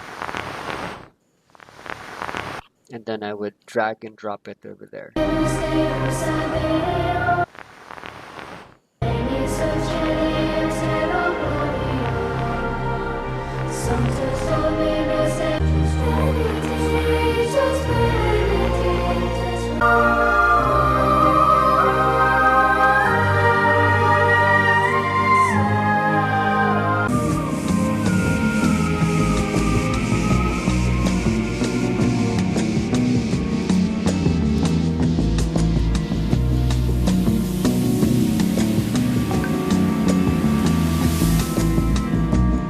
Okay, so it's very relaxing, very Cafe Del Mar.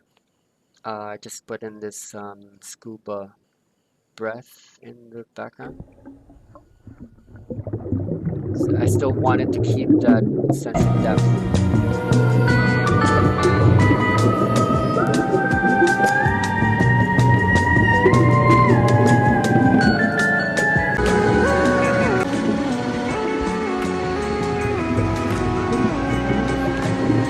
Okay, so what's coming is like this one.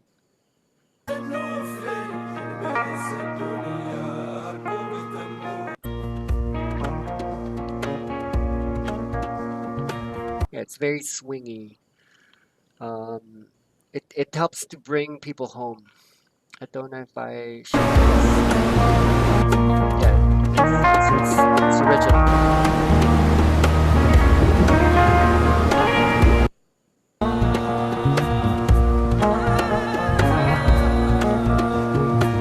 Don't keep me apart.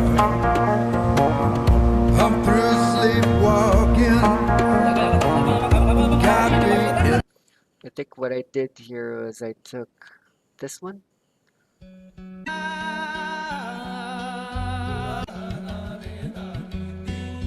I think I took out just the vocal, so it's a cappella, and then I sped it up.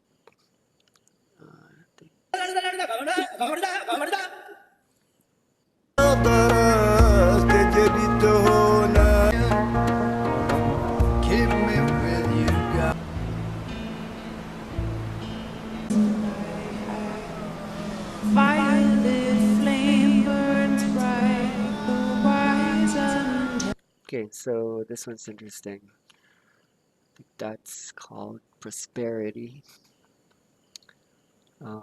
This is the original track.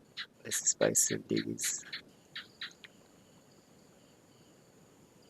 Ruby light at the root of my tongue, amber warming starseed. So I like it. I just needed more effects and layers in it. So I think this is the track in its own. Oh, no, this is in reverse. So I actually reversed it. Then I put in this vocal vocal processor.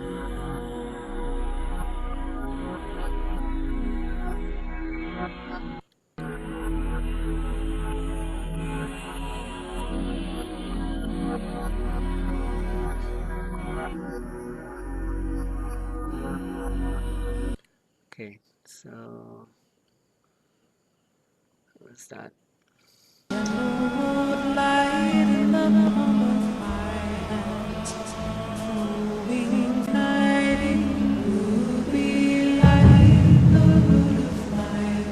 Okay, let's just rush over into the last parts.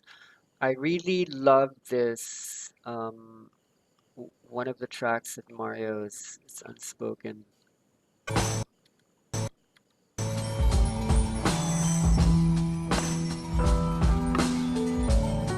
But it was too straightforward.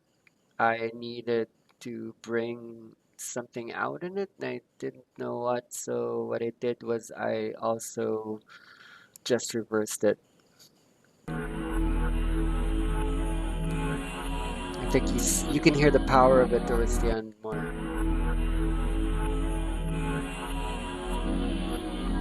So when you increase the volume of that, it really holds the last part together quite well. What is that? It's here.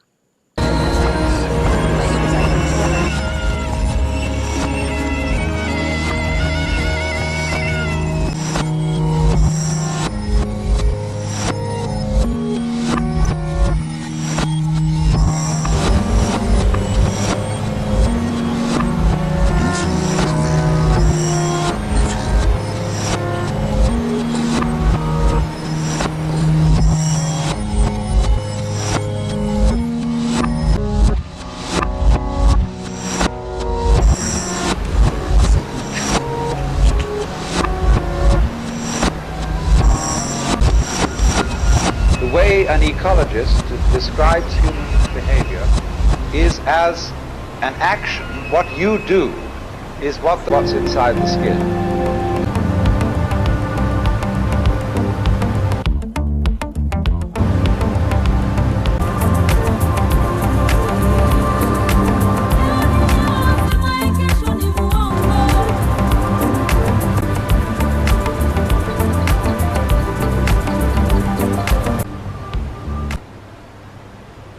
Okay, so that's it.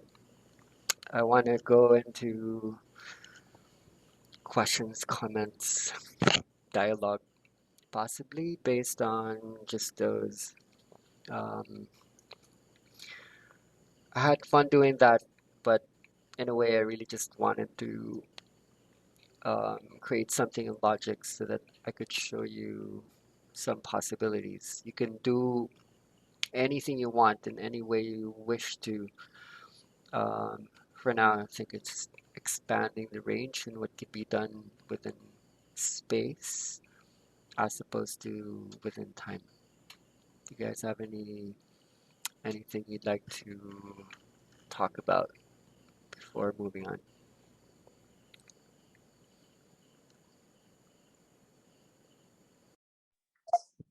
I would like to ask, how do you know which song goes to which brainwave? Like, how would you classify something as delta alpha, however? Okay. Yes, that's a question that comes up. Um, when you when you look at the folder, some might be more obviously delta because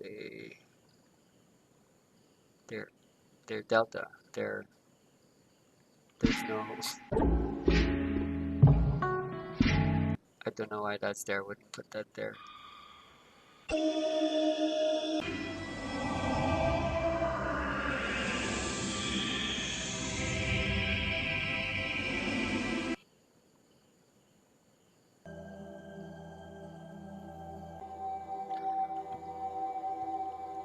So there's no drums normally. There's no rhythm. There's no tempo in it. It's pretty much mono key. It doesn't shift in terms of chords. There's no chord progression.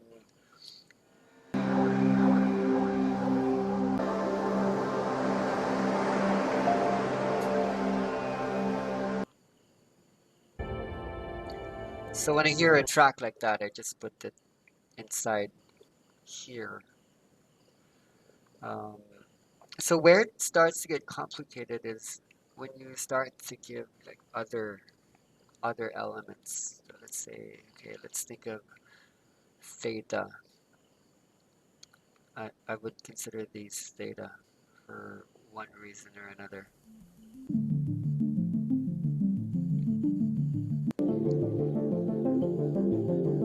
Underneath the build-up, there's still this, delta element that's holding things down.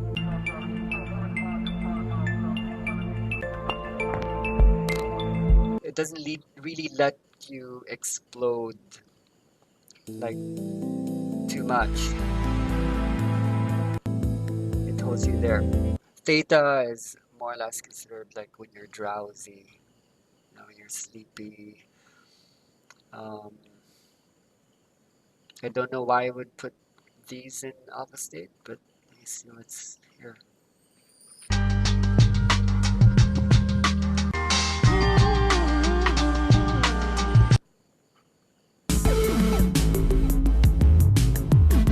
Alpha is considered space in between. It's when you're daydreaming. Not exactly awake, but... So when I know I need that kind of vibration here, something that's not too... So I think where that gets complicated, Mariella and everyone else, is considering that your tools can actually change the tempo.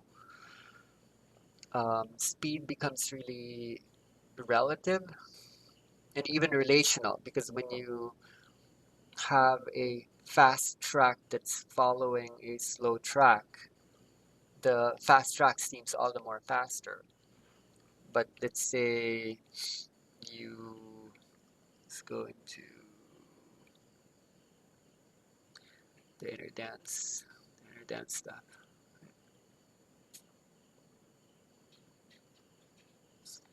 It's here.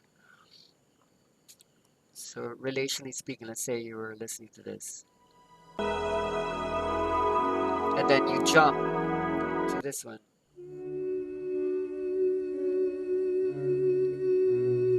Go back to this one.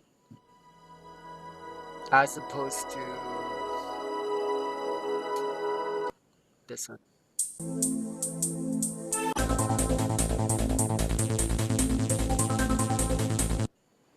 And then this one. So what I'm demonstrating is that you can hold these contrasts within time, sequentially, one after the other. When you're doing it in space where they're going on at the same time, let's look for an example. I think when the Bachelor Bell is happening. Here.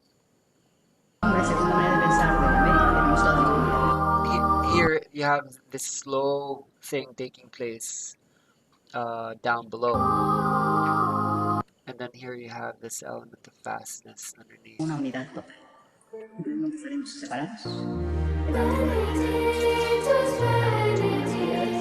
Con los animales. They hold each other. So in a way, I wasn't sharing the screen. No, it's Y entonces en esa energía, según la costumbre, según la manera de pensar de América. So this is holding, let's say, what you might consider delta.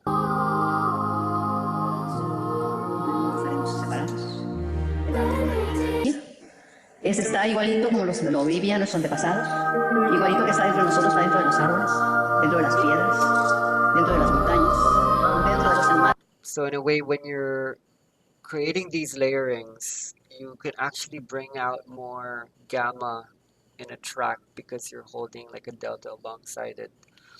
Because I showed you that you can change the tempo right then and there.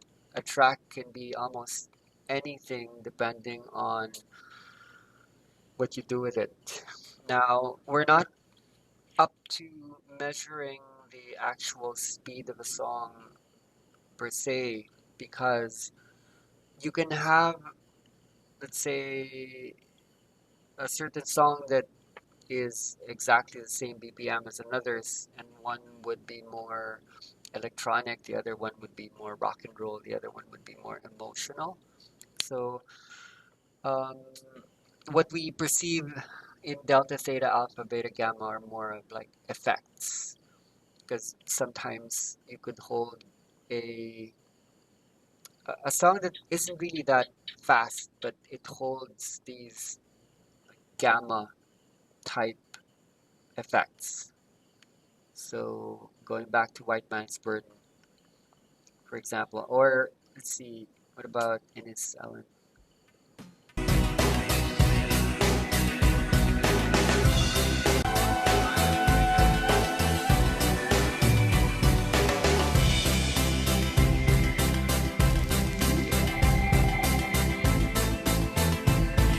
Like it's hard to judge like music like this just based on the rhythm, based on what Banco de Gaia put there, layers wise on like the drum, the the synthesizers, the harmonics.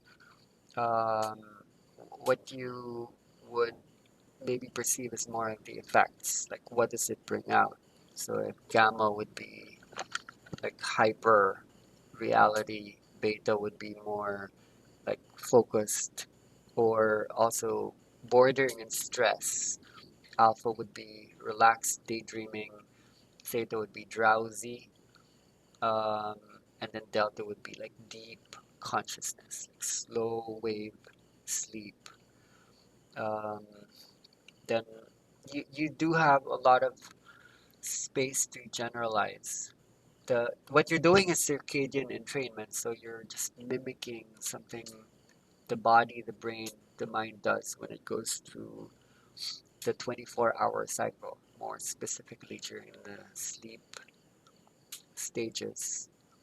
But in terms of the qualitativeness of it all, um, don't get too stuck with trying to isolate what each song could be.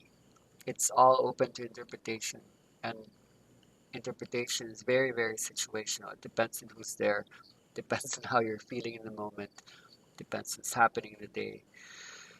So yeah, I hope that helps. It's one of the most common questions that come up what you asked, Mariella. So I think what makes inner dance a little bit different is the energy comes awake because of the concert of many elements, as opposed to, let's say, certain spiritual modalities focus on just one field. So let's say meditation, or when you think of theta healing, theta focuses on like the theta wave. Inner dance is a realization of like from delta all the way to lambda or epsilon or high oscillating frequencies. It's all of it. It's all of it. That's what you would have in your toolkit. Thank you for your question. I hope that's Thank you. helpful. Does anyone else have any questions, comments before we move on?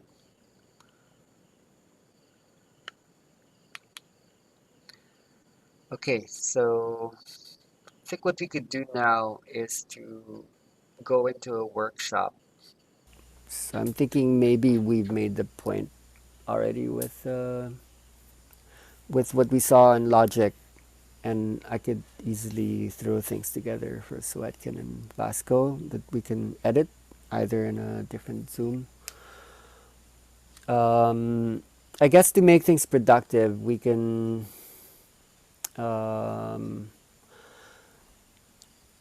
we can look at different other possibilities. So I think my phone would be the most useful.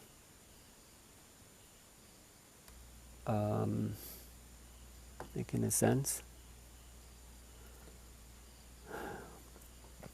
Okay, so a question could be, how do you hold an inner dance process just using this one if you weren't going to use the playlist elements?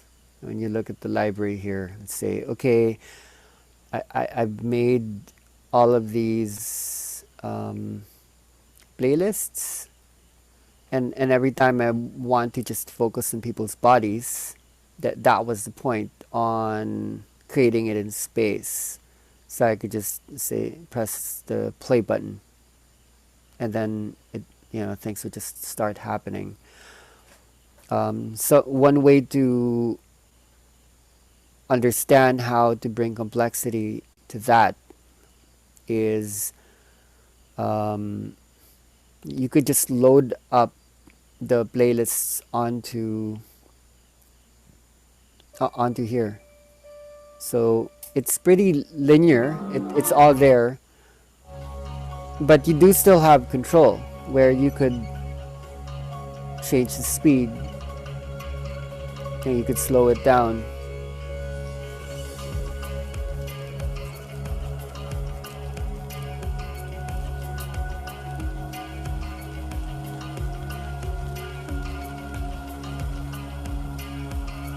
And you could put in all these different effects. You could loop it.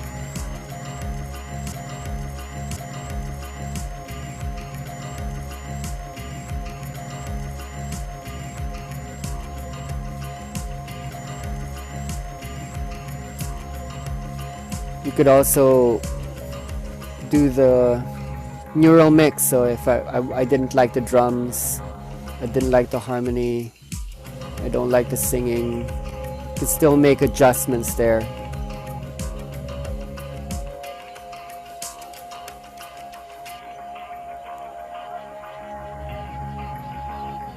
Okay, so even though creating a playlist seems like you might get stuck within a situation, with these avenues you can actually still have like control to adapt to the situation. So that even if you make, let's say, a commitment, there's still so much that you can shift. I've done that in the past, but not actually quite often. So when I do a session, normally the themes are like important to me, and I talk a lot about going to the womb. So this is really usually my go-to. And if you want this, I could easily just give you guys the link so that you have this. This is just something I downloaded. It's an hour of womb sounds, and I could leave it there the whole time if I wanted to. So I'd speak it to people. Okay, go back to the source, go back to the heart, go back to the womb, and then I could start experimenting with raising the vibration subliminally. It's already holding corresponding effects in people's bodies. It's not complicated. You now have all these Bluetooth based speaker systems, so you could be walking around using your voice, and at the same time you're controlling the vibration. It's in your hands.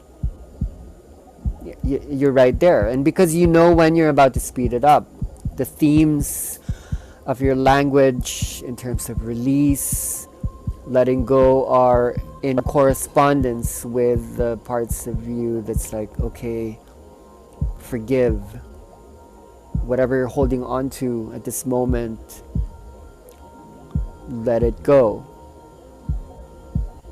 And then once again, it's like, oh, do you see the road? You're about to go into a journey. Walk forward, find your way, be brave, so you can work these out, and you really just need to practice.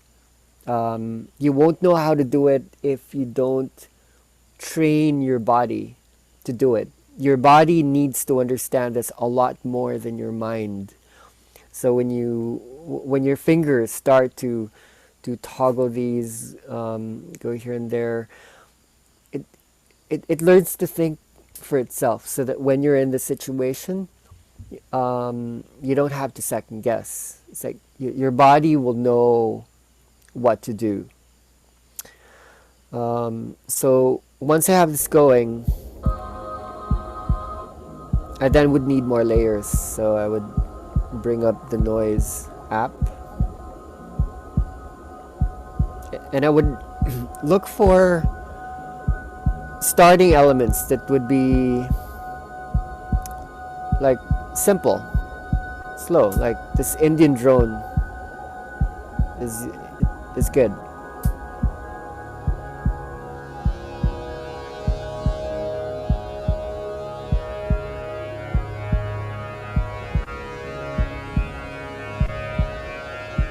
So one tip, let me just quiet this down. One tip, when you are playing elements that don't really have that much rhythm or tempo or speed, it doesn't have this speed. This has a tempo, the heartbeat, but it's irregular. It's not the same tempo as what you would find in a normal song. Like this one doesn't have any tempo. You don't need to be scared about putting in layers. This one doesn't have tempo. You can just keep adding like elements there.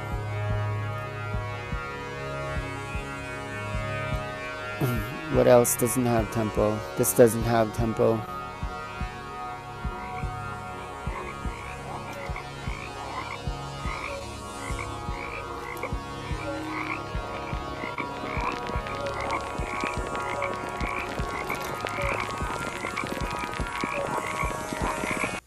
Okay, so when you listen to that, you can feel, okay, something's missing. I need more bass because I'm creating too much of the higher frequencies. So you can make adjustments right here. It's like bass.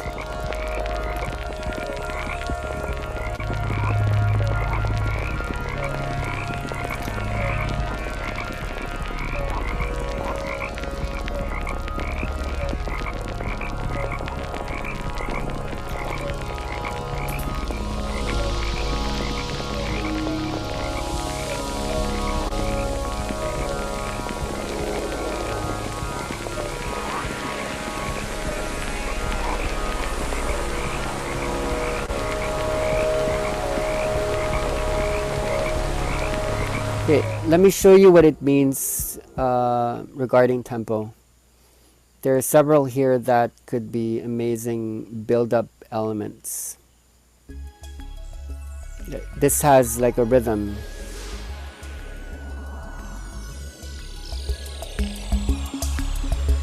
It's this one. This has the rhythm, the bass.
So every time you change a single thing, you're changing the energy in the room.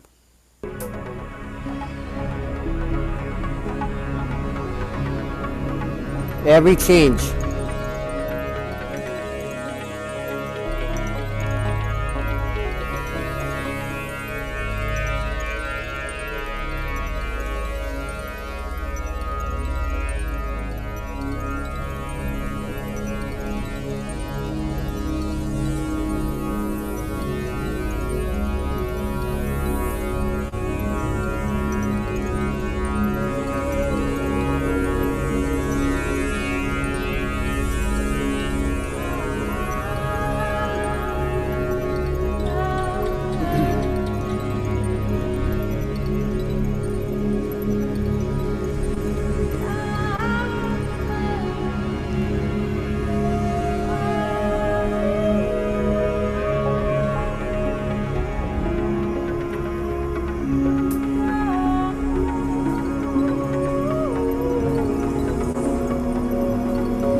Okay, so yeah, that's a simple demo of what I actually just do during a lot of the sessions. That's all I do. I use the DJ app with those two songs. And then I make a lot of noise, and I can I can I can do this. This is so much more possible for me actually using the noise app than any other tool like out there. One of the big reasons why I still use um, sorry, I closed Logic. It is creating a mess. I use Logic because of my online work, because it makes sense to understand how to systematize these options so that we could create something parents of young children could use, hospitals, doctors have so many interesting questions right now.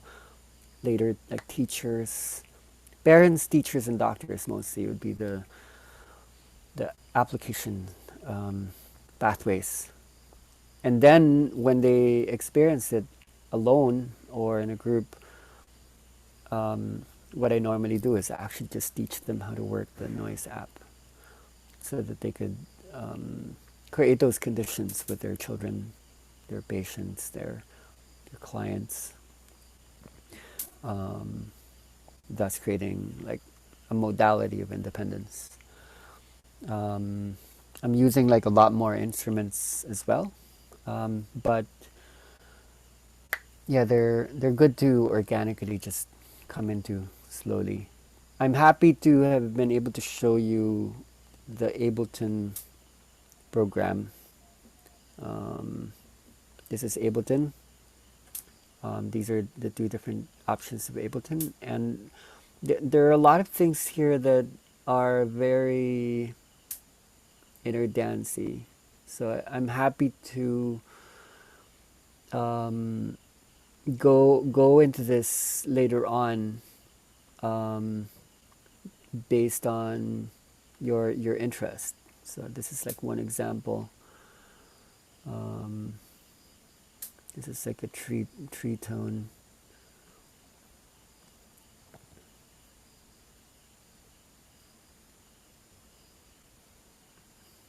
Now, you know what? I think my system got messed up somehow with the online mixer that I have. So maybe that's just another time. We're running out of time anyway. We can do an integration and close um, the different topics. Okay, so I'm reading through the questions. Yeah, some of the apps mostly work with iOS. Um, but there are versions of these apps that are on Android. Um, so I think it's up to us to look into it. But I will create the observation that a lot of the interesting apps are somehow just on iOS. So an iPad isn't as expensive as an iPhone, and that's something people I think should consider if they were going to do long-term work. If you want the portable studio, these are just things to consider. So yeah, why don't you guys voice out what you guys think, directionalities, where do we take these eventually, what are the questions that we have, what do we prioritize, and so on and so forth. No question is too simple when we're talking about the spiritual technology that's upon us. We want to get you guys up to speed and get you confident. So what if you were actually holding space tomorrow? How do you go into an evolution? Seeing how complex but actually really, really simple things are.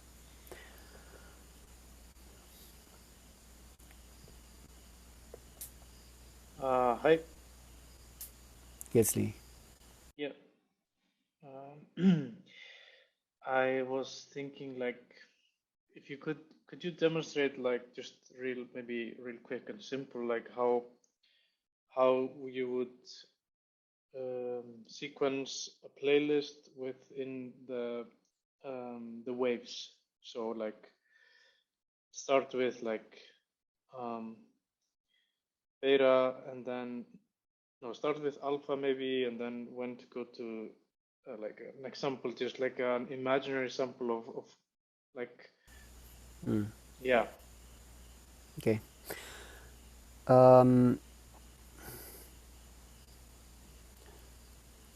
For this reason, okay, let's do a more complex mapping here. Let's make this big.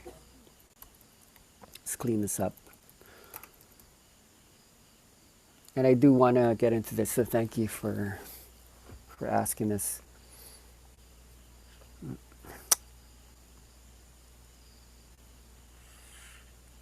Let's make it white.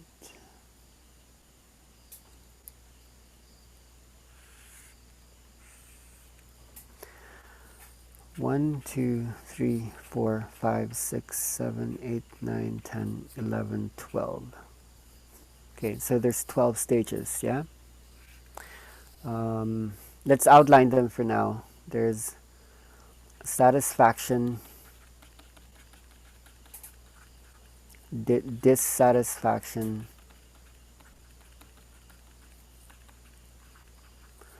there's threshold, and then there's the release. There's disintegration. So when a lot of people use the word awakening, they normally would put it as like the starting point, but in a way, this actually happens to many people after many stages have already taken place. So there's illumination here, choice. Illumination is when you start getting insights. Okay, here's maybe where a lot of questions come up, and here answers come. So then you have success, failure, and then you have what you call the dark night, just with the moon of the soul. And then you have oneness, which is the unitive state, and then you reintegrate. So to answer the question Gisli poses to us, it's actually in the 12 stages that we would perceive the wave qualitatively. So this gives you at least a mapping of how do you even like make a choice. So okay, you might start with delta because that normally allows people to let go, to relax. So let's say if we're ready to erase these, delta, theta, alpha, beta, gamma. And let's change the color, the bluish, light blue.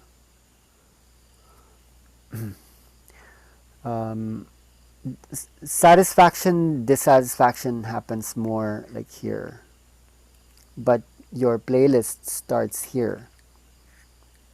Your vibration, like delta, is the starting point for you to allow them to let go, so that the energy would go down. So that's why you're starting low. But this is actually satisfaction coming into dissatisfaction, coming into threshold. So, okay, let's correct this. I would say the actual arrow would be satisfaction, and then you'd still go into this addictive tendency to try to counteract the the worry, the problem. So in the sleep stages, in N1 and N2, this is when you let go of a lot of the tension that you picked up during the day. So maybe the height of it would be right here. This is threshold. Satisfaction, dissatisfaction, and then threshold. Threshold would be, okay, I'm sick of it. I've had enough. I'm so tired. I don't like this anymore, whatever's happening in my life. So then you begin to release or purge. And then you disintegrate a lot of what's been integrated. Okay, and then here's the awakening. So disintegration would be the lowest point, probably before things start to go up again. So then there was illumination, choice, success or failure, the dark night, unitive state, and reintegration. Okay, so here's where it starts to get like weird. After the awakening, going into illumination, here's where it gets confusing. It's like, okay, I'm starting to get ideas. I'm starting to get insights and answers to my questions. Okay, let's draw maybe like a light bulb. So when you get these ideas, then you start to want to act them out. But then because there's something called duality, paradox at work, even when you make a choice, that which you're choosing will enact that which you're not choosing. So that you would, in fact, go into another deep state. So here maybe you're trying many things out. It's like, okay, this is good, this is bad, this is amazing, this sucks. So you would be trapped to end up here in what's called the dark night of the soul. It's like all of your truths, all of your illusions come to awareness so that you would choose, like here, unitive state, which is like everything is one. So to take people through these 12 stages, you would need something qualitative. So when you don't really need to be strict about it. Obviously, okay, when you start something, it needs to be slow. And then you create the build up. So however long it takes. You know? That could be like a long song, so even then that could already comprise like from here to here.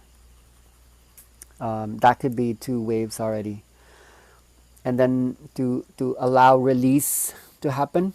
Here you're not really going so much into emotion. You're maybe just allowing the thing that goes up and go down to countermix with each other. But when release is meant to happen, then like let's look at this.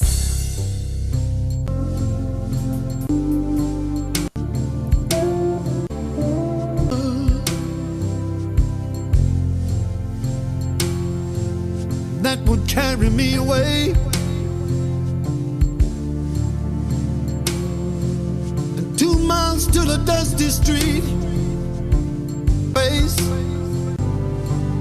All I know is since you've been gone, feel like I'm drowning. Okay, so I'm back to this. That's very much like crying or letting go. Your point isn't to keep making that happening like all throughout the whole thing. The release part is just like one of the 12. It's like a small part. And you would follow that up with like N3, which is like the long, slow letting go into nothingness. So you can get a sense that you can bring them there because they let go. Can you really bring people into like emptiness if they didn't throw out the garbage? And can you allow that stage of release purgation to take place if you didn't allow things to get shook up in the beginning? So you need to anticipate like the next based on what's going to be the previous. Whenever you have like a one thing happening, that is actually an interaction with this and that. So if you're here, that's interaction from this to that. Later on, you would realize that all of these stages are in fact also happening at the same time because people have been processing themselves quite a bit. But because you do have an hour and you do need to sequence things, then so for example, these are classics. These are like the stuff that we've used all the way through the years. There's something I'm not seeing here that is like the most joyous song. Perfect refrain.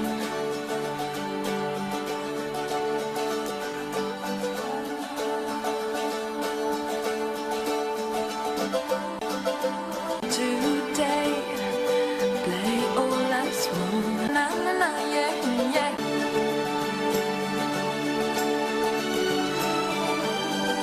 Okay, can't get happier, and that would be right here on the unitive state where everything becomes one.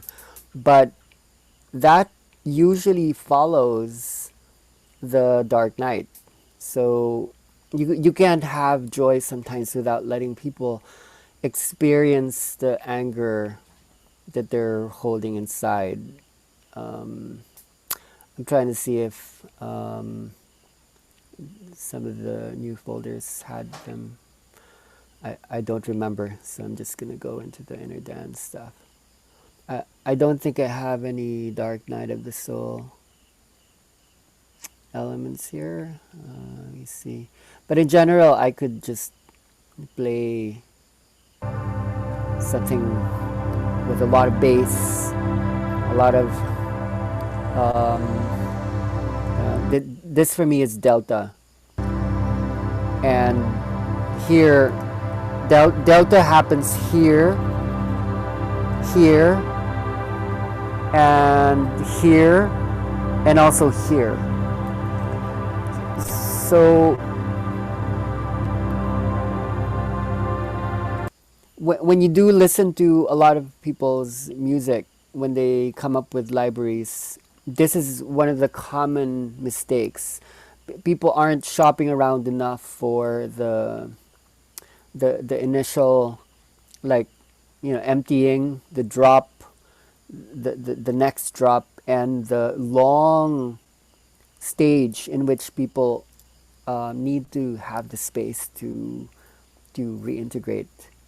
So that's why in your library you do need to keep quite a lot of these, like delta tracks. You can't be tempted to just try to keep raising the energy up by having your electronic, your, it's like your trancey, or like like these, you know, super majestic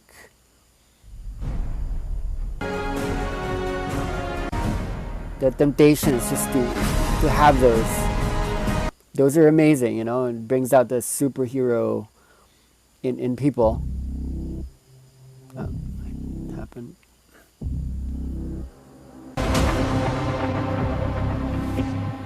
but you can't experience those without going through certain elements of these. And this is not inner dance. This is circadian rhythms. This is what happens when we go to sleep.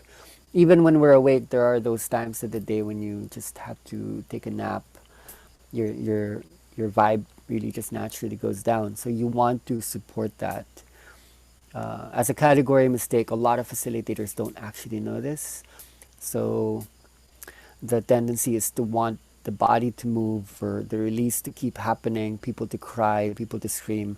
So their libraries tend to be filled up with these like really hectic, like bam, bam, bam, bam, bam, bam, bam.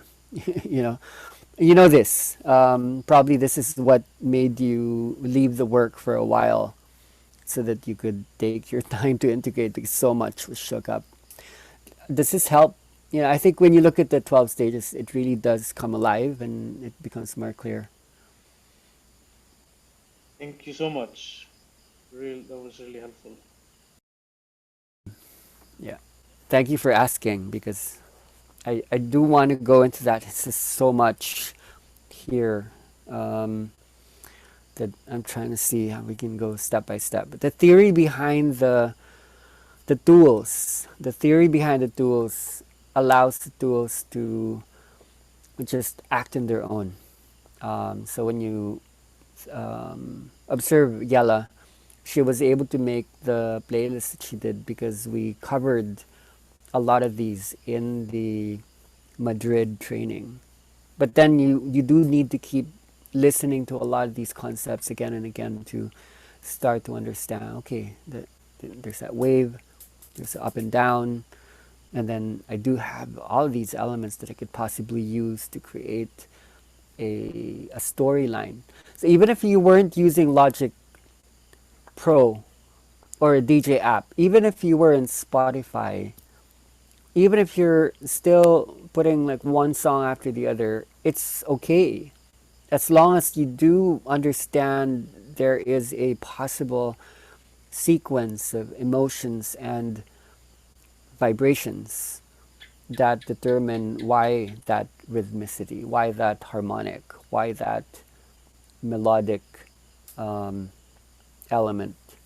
So, there's kind of a science behind it, and then you can really get creative and really take off. Just use your heart, use your imagination to see how you can interpret these different possible stages that happen in the human.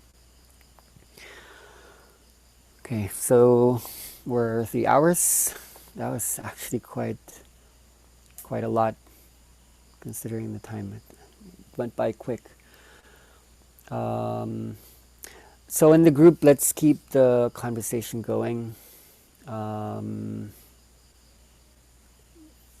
really wanting to go into the creative parts of this. Each of the tool is a language, and when you discover like a DAW, which is a digital audio workstation, it's like Logic. We use Logic today. Now you know what a DAW is. It's like an editing program that allows you to do things in space. You want to experience that because it will change you. You cannot use these without it also using you. And one way it changes you, it helps you to organize yourself. You can't use a DAW if you don't have a good library.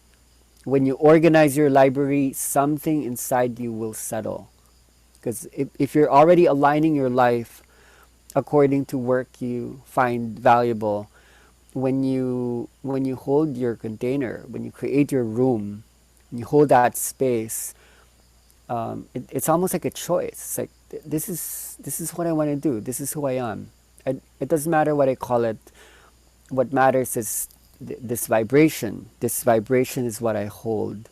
So when you make that commitment, you do need to start on your start the journey, start on the pathway, just start to enact it in an embodied way. Let your body do the talking for you.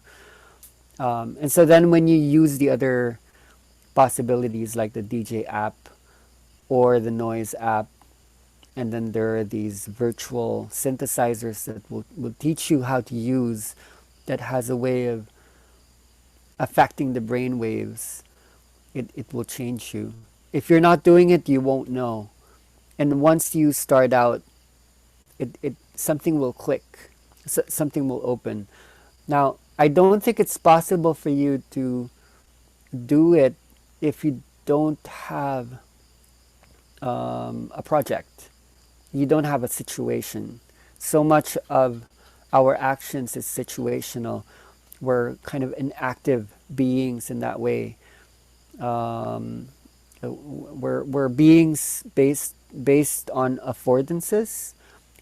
Like the way we move our body is based on the opportunities or the usabilities and the functionalities that are outside of us. So if you're not practicing, you will not go into the preparations as much. You want to kind of dive into situations where you will be forced to organize your space and time.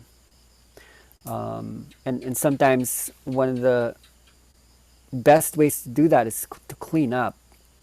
A lot of us have junk in our virtual and physical spaces, so you want to kind of grieve and say goodbye to the things that may have been important to you years ago, but are taking up space and are slowing down your system. So you might have to declutter and throw things out to create more room.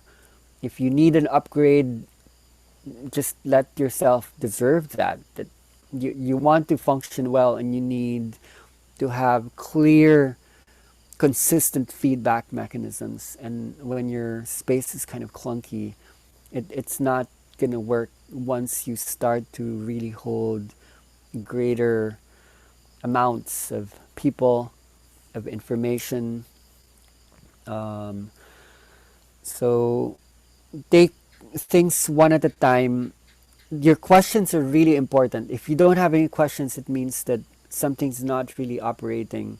When you start to have questions around, okay, you wake up in the morning and you will start to feel it. You'll know what I mean. It's like, so okay, so how do I do that? And then you can set yourself out to receive the answer, to be illuminated.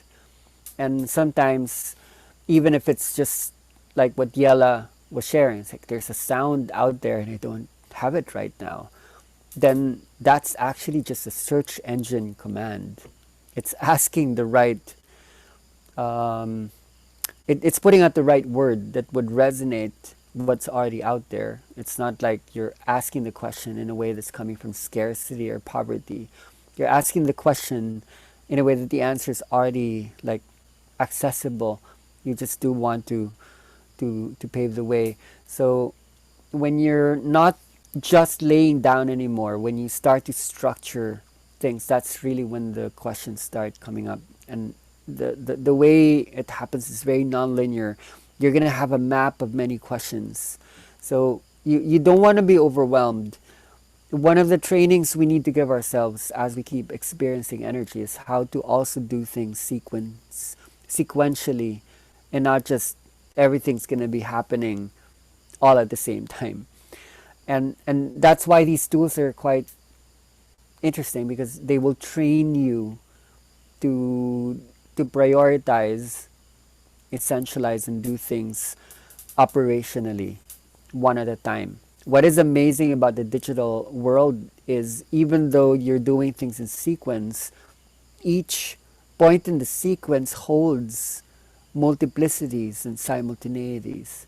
Every act that you do will have corresponding effects across many directions. So you actually become more efficient, even though it seems sometimes like you're doing less. Because you've systematized it, you're actually able to do more. So that requires some discipline in the beginning, some work. You do need to invest some of your time, some of your resources in the beginning, but once you get to that point where things are in order, you'd actually work less and you get more done. Now, one of the things that I'm concerned about is that you spend too much time looking for options. What we've been doing, at least in the community, is trying out as many possibilities so that when we are able to give advice, you don't need to waste energy and also money and your time. Your time is really valuable. So we don't want you to have to go around in circles and keep repeating history, opening doors that may not lead to something super useful. So if you do have any questions, let's go over it in the group. Let's create better questions, and then let's construct better structures somehow. So in that, technology itself is about to get a spiritual boost, which means that spirituality is about to get a technological boost through all these until suddenly there's no separation between both. Technology is really just a way of organizing systems from the tribal to the modern to the postmodern. So organize your energy by organizing your music. Organize your vibrations by organizing the things that you would put out there that will really deeply affect people. Don't have to keep going back and forth. Okay, is this going to work? Is this important? You're already receiving so much affirmation globally that this is where things are going. Music cognition, understanding the effects of vibrations, neural entrainment. These are important gateways to consciousness, and even science is quite behind in understanding a lot of what might be in this. And so a lot of attention is going towards where you are already, in a way. So professionalizing yourself, it doesn't hurt. So we still have the months we have left, and then the years later on to keep going into it. So thank you. If you could unmute yourself, could help me to close. I'll keep the conversations going. Sorry about technical problems today. Thank you, everyone. Thank you. Thank you. Thank you. Hey. Goodbye. Yo, See you night. guys in the next call, everyone. Bye. Bye.